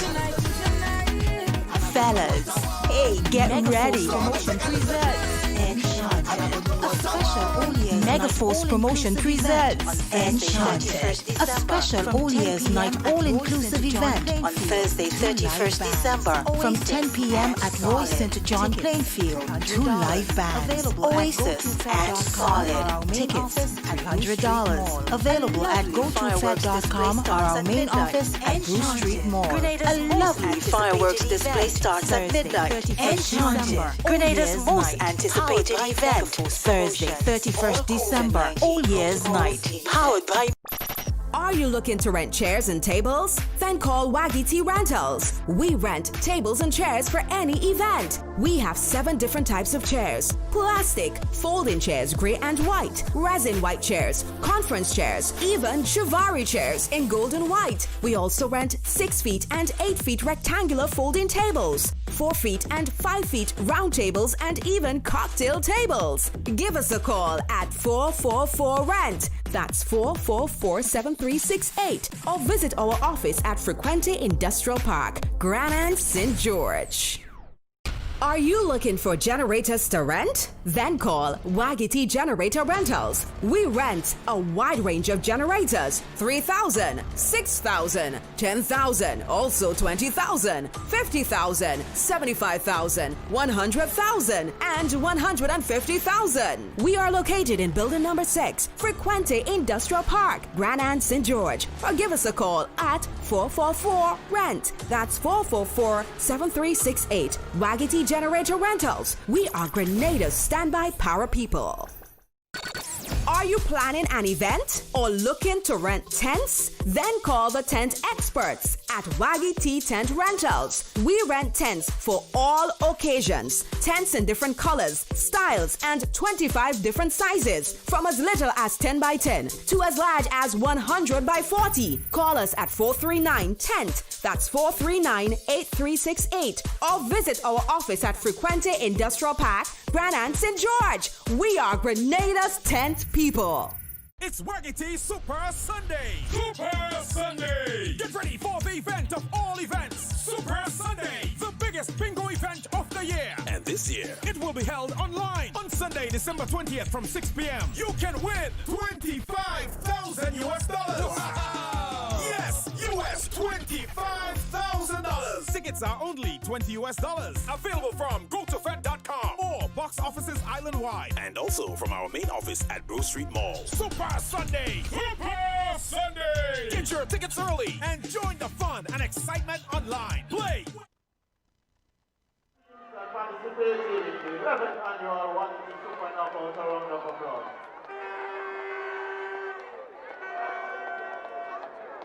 Ladies and gentlemen, welcome to the closing ceremony of this competition. We're going to go through the program very quickly as we have short time to get out of here. So we start with the remarks and we invite from Ariza Credit Union, Mr. Edwin Francis, the marketing manager, to give you a few brief remarks. Thank you. Good night. Congratulations. So,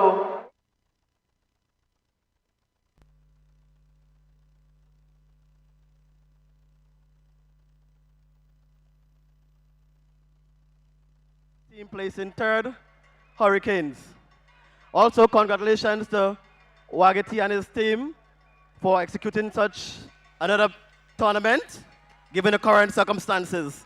At Ariza, we are committed to developing the communities in which we operate, and as such, we would continue to partner with initiatives like these. Thank you.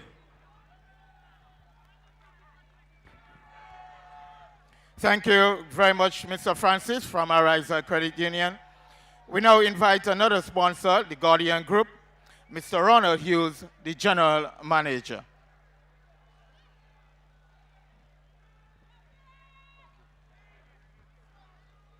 Good night, ladies and gentlemen. First, I would like to congratulate the winning team, FC Cameroon, on a good display of football this evening. It was a keenly contested game, and too bad we had to have a winner and a loser. As far as I'm concerned, they were both winners. Unfortunate what happened to the end, but these things happen. I'd also like to congratulate Megaforce Promotions on pulling this event off again. In the face of a lot of difficulties with this COVID-19 pandemic hovering over our heads. Obviously, the drive, determination, and dynamic leadership of Mr. Wayne Redhead assisted in pulling this tournament off, and I would like to congratulate him. It seems as though we have a situation with COVID-19 raising its head again, and what I would like is everybody to be very careful, be safe, wear your mask, sanitize, keep social distancing so we can keep Grenada safe. I would like to wish all of you a very Merry Christmas, and let's hope that 2021 will be a much better year than 2020. Thank you very much. Thank you, Mr. Hughes from the Guardian Group.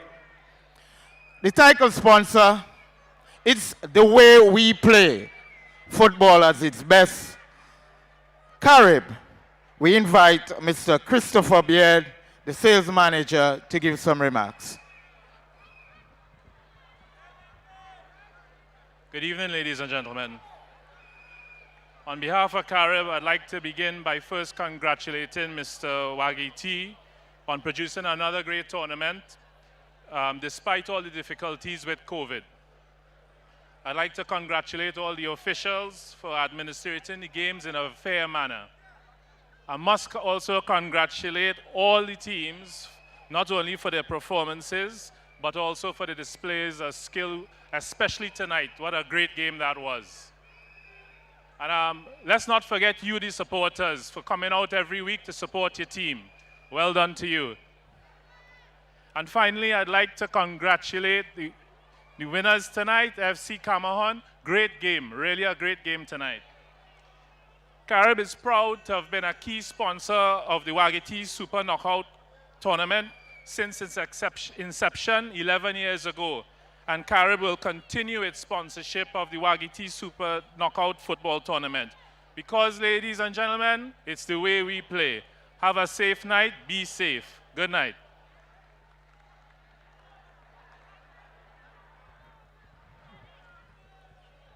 Ladies and gentlemen, we cannot play football in this Waggy 11th annual Super Knockout Tournament without the blessings of GFA. And to give some remarks, we invite the president of the Grenada Football Association, Mr. Chenny Joseph.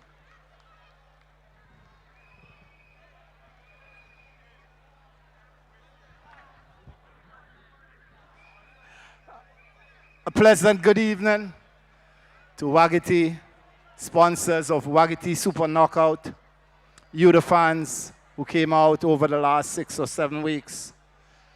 Congratulations, first of all, to Sab and Hurricane on having an entertaining third place playoff.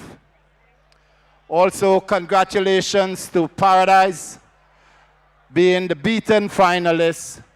But I must say, a special congratulations to the first ever St. George's team to win the Waggy Super Knockout. And let's say it for, come on!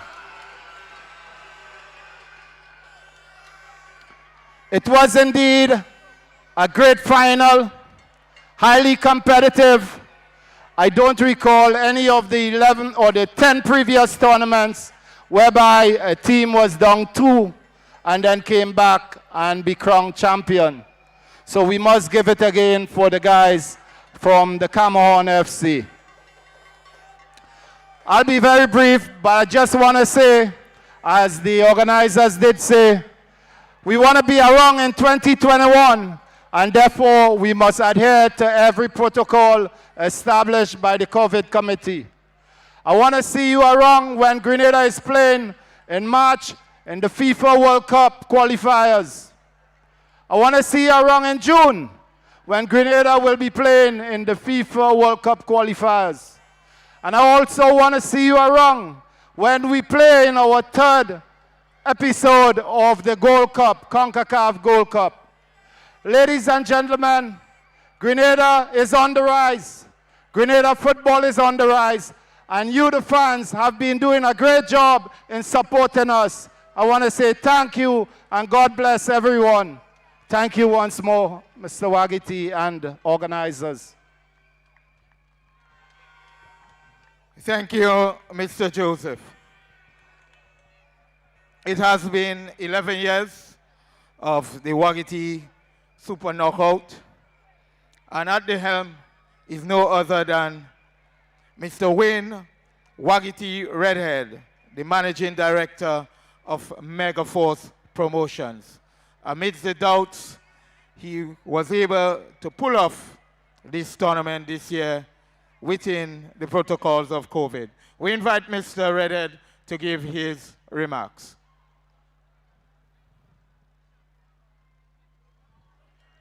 Pleasant good evening, ladies and gentlemen. First of all, I must say congrats to FC Cameron. Congrats to all the teams that took part this evening. When they started the tournament, I think with a program with short leg, I said, because this year is a special edition, COVID edition, we're going to have a new team winning the competition. So my prediction was correct. So congrats, FC Cameron, for the first time, a team from the tongue winning the championship in 11 years. Ladies and gentlemen, as you know, this week was a very eventful week. First, we put off the tournament, and then we put it back. And I want to say thanks to everybody, all the individuals involved in making sure that this football tournament finals took place tonight. Thanks to everybody. At the end, football is the winner.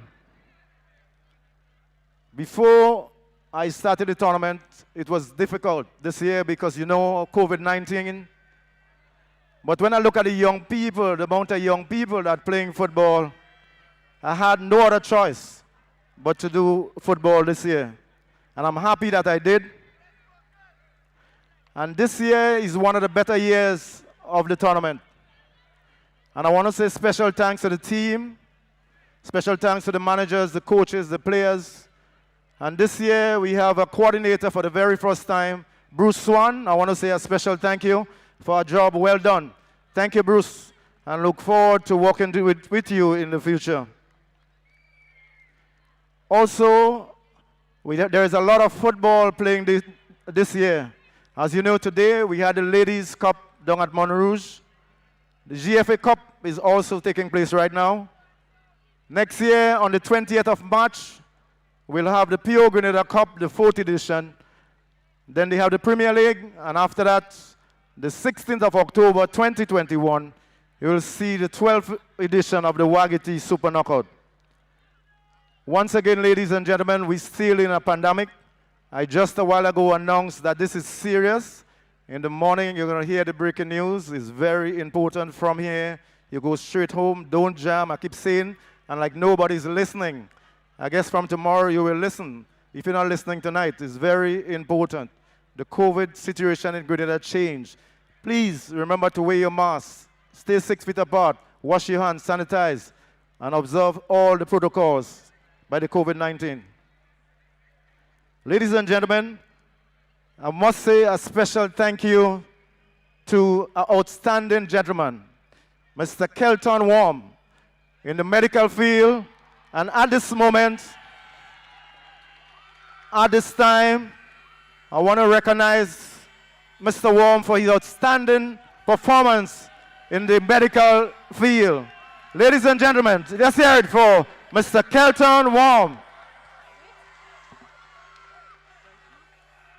Thank you. This gentleman, as you see him running on the field, the quickest sprinter in Grenada, and he was quick to attend to the footballers. I want to say to you, thank you, and keep up the good works, and you will reach far.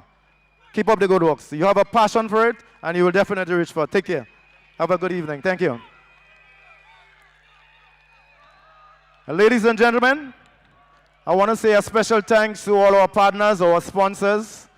Once again, in these COVID times, we had people come aboard and sponsor the tournament, especially in this hard time. We want to say a special thank you to all the sponsors. Thank you, and we're looking forward to your support in 2021. I promise to be short tonight.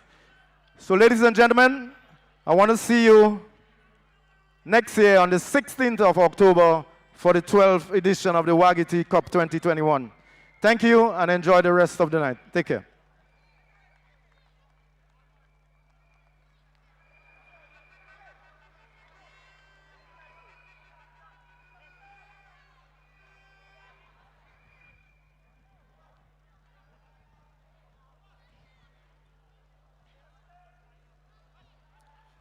Ladies and gentlemen, they have been with us throughout the 14 days of the tournament, 7 weeks of football.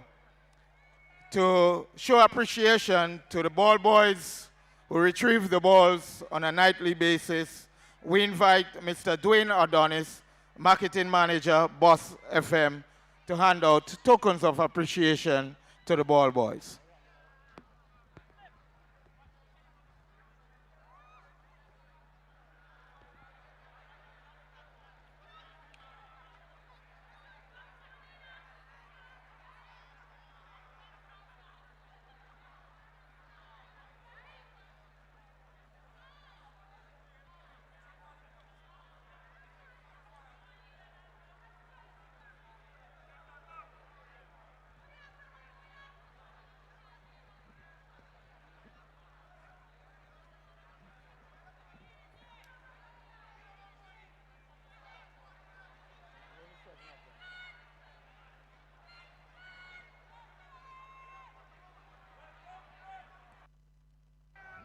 Thank you very much, Mr. Adonis.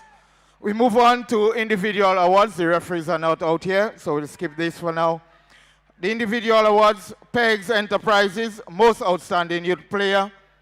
We invite Mr. Emron Charles to give out this award. And the winner is going to get $500 plus a new pair of boots. The most outstanding youth player in the tournament, there is no doubt about this, coming from Paradise FC International, the striker, Joshua Isaac.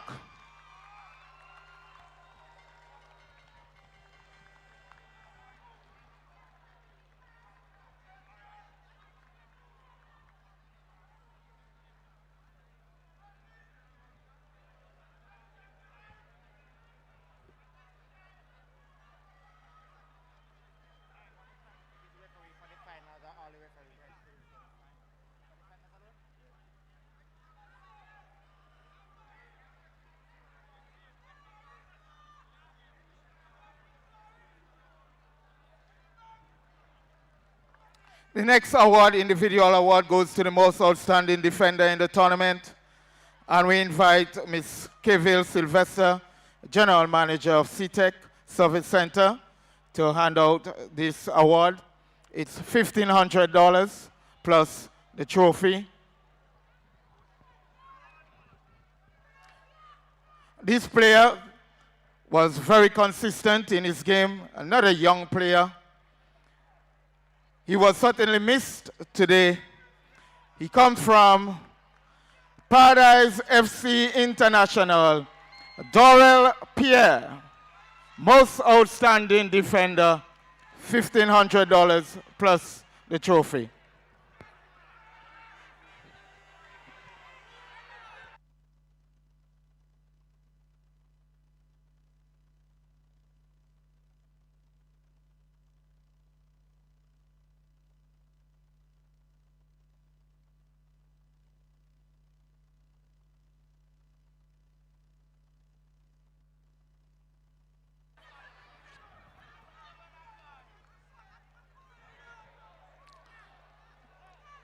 most individual goals, the golden boots, would be distributed by Mr. Kimron Corian, Communications Manager, Grenada Tourism Authority. This player will receive $1,500 plus a trophy. Scoring 10 goals in the tournament comes from the champion FC Comahon, Kwesi Theodore.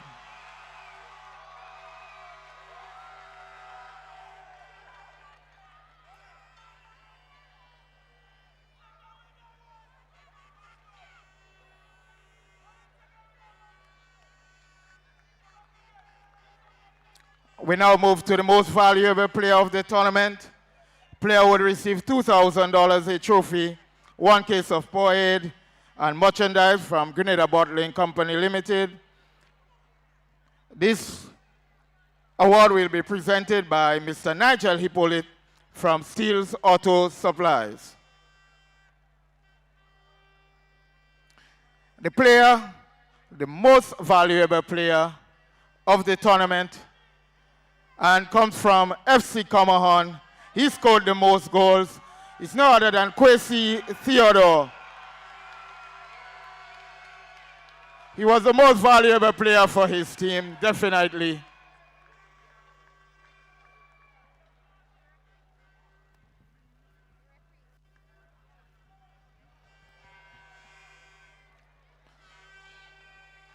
We could not play without them. They are the third team on the field. We invite Ms. Nikoyan Bain, Marketing Manager, Grenada Bottling Company Limited, to distribute the awards. We invite the referees that made it to the final game to receive their award. They are Junior Cyrus. And Junior Cyrus will be followed by Jade Paul, Renan Radix, and the photo official, McManaman Bido.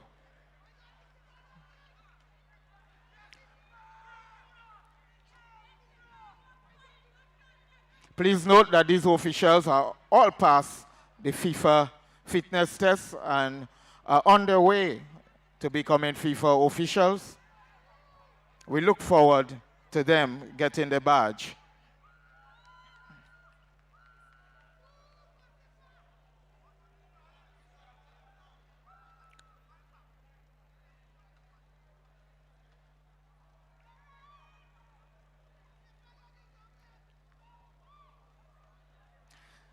Now, before we do the team awards, I would like to invite the administrative assistant in Megaforce Promotion, Magnola Bernard, to give some vote of thanks.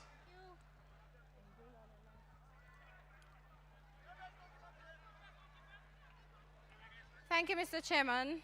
Mr. Wayne Redhead, Managing and Tournament Director, Megaforce Promotions. Mr. Chenny Joseph, President, Grenada Football Association, representatives of our valued sponsors, ladies and gentlemen, good night. Tonight, I am honored to express sincere thanks and appreciation to all of you as we conclude this year's 11th annual Waggy Super Knockout.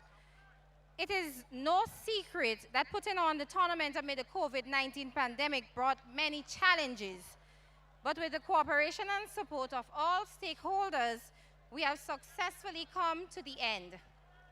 It is for this reason we are rather grateful to Corporate Grenada for the immeasurable support in these tough times. We acknowledge that without their involvement, this tournament would have been impossible. Hence, in doing so, we extend thanks to Mr. Christopher Bale of Carib Brewery, our title sponsor, Carib, whose contribution we sincerely appreciate. Mr. Ronald Hughes of Guardian Group, thank you very much for partnering with us throughout this journey. Mr. Edwin Frederick of Ariza Credit Union, we extend thanks for helping make this venture worthwhile. We at Megaforce Promotions also recognizes and sincerely appreciates the support of Mr. Chenny Joseph and his staff for partnering with us in the development of football in Grenada throughout the years. And last, but by no means least, I wish to place on record heartfelt thanks to the tournament director, Mr. Wayne Waggy Redhead, and the Megaforce Promotions team for ensuring that this year's tournament was a reality despite the uncertainties. However, the exuberance Mr. Redhead demonstrates inspires us to thrive in every aspect of life. In closing, we salute all 28 teams, officials, staff, and the thousands of football fans for their unwavering support and commitment. Ladies and gentlemen, all, thank you for being here with us, and we look forward to seeing you again in 2021. Have a good night, and please get home safely. And also remember to adhere to all the COVID-19 protocols. Thank you again.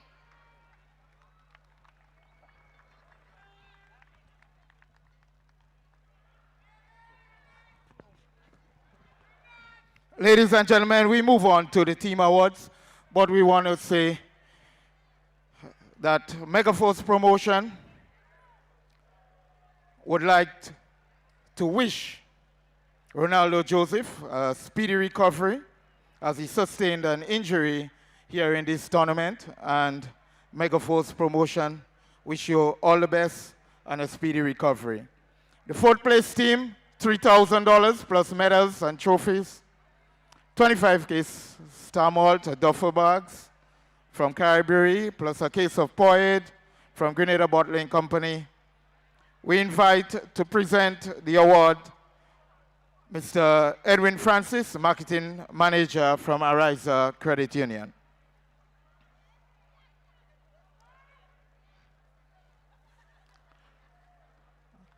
We invite the captain or the manager of Saab Spartans,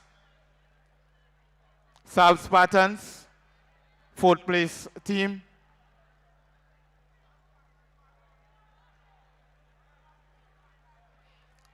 Okay, we have Mr. Mudu coming. The third place team, Hurricanes, please stand by.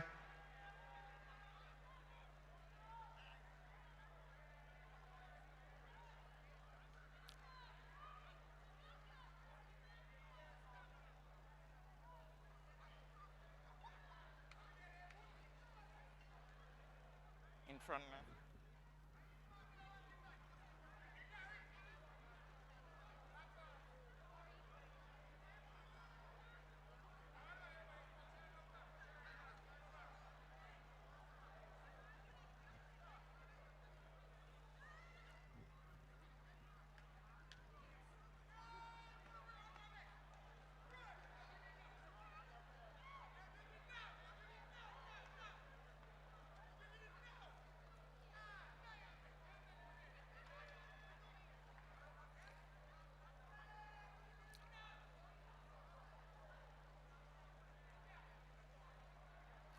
We want to thank Saab Spartans.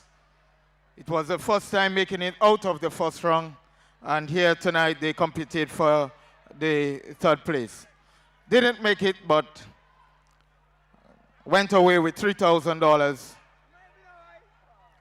We invite for third place $6,000 plus medals and trophies, 25 Star Malt duffel bags from Carib Brewery, plus one case Poid from Grenada Bottling Company. We invite Mr. Ronald Hughes, Managing Director, the Guardian Group. Playing a wonderful game for third place, we invite Hurricanes Sports Club.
paces and the closing exercises. And the officials are making the final presentations down onto the field, but we just want to recap some of the individual awards that have been presented here today. The youth player of the tournament, Joshua Isaac of Paradise FC International. The defender of the tournament, although not featured in tonight's game, Doral Pay, also of Paradise FC International. The Golden Boots Awards to Kwesi Theodore, the captain of the victorious FC Cameroon, for scoring 10 goals in the tournament, and he was also the tournament's MVP. So we're going to leave you with the final moments. A game that has been won by FC Cameroon. Is the first time a team from St. George would have won this tournament, and congratulations are indeed in order to FC Cameroon. It was a game that I thought they were the better tacticians. They were hungrier for victory, and they were able to come from down 2 goals to score 4 in the end, a final score of 4 goals to 2. Goals scored by 2 by Raheem Stephen, 1 by Marshall, and 1 also by Kwesi Theodore. The 2 goals for Paradise FC came from Cedric Lewis and the other from Joshua Isaac. So from all of us here at the Kirini James Stadium, we thank you for being with us in this final. It was a final worthy of praise, and congratulations to FC Cameroon. They have scored a total of 27 goals in this tournament, and they deserve to be champions in the end. Paradise FC gave a good fight, but they crumbled towards the end under the might and the strength and the power of FC Cameroon. And so again, we extend full commendations and congratulations to FC Cameroon. So on behalf of the entire production crew, on behalf of Reggie Joseph on camera, also Ron Diali and Cullen Dragon, our graphics man here, Roger Joseph and Cook Olivier. The audio by Cook Olivier, the technical director Blondell George, and the live streaming by Nazim Benjamin, our executive producer Richie Olivier, and to the entire TNR Communications, the Megaforce Promotions. On behalf of my own co-commentator Keith Patrick, I'm Leslie Smith, thanking you for joining us, and again to say congratulations to deserved winners and victors in the 2020 Waggy Super Knockout competition, FC Cameroon, winning 4 goals to 2. Take care, so long, see you again next year for some more live Waggy Super Knockout action.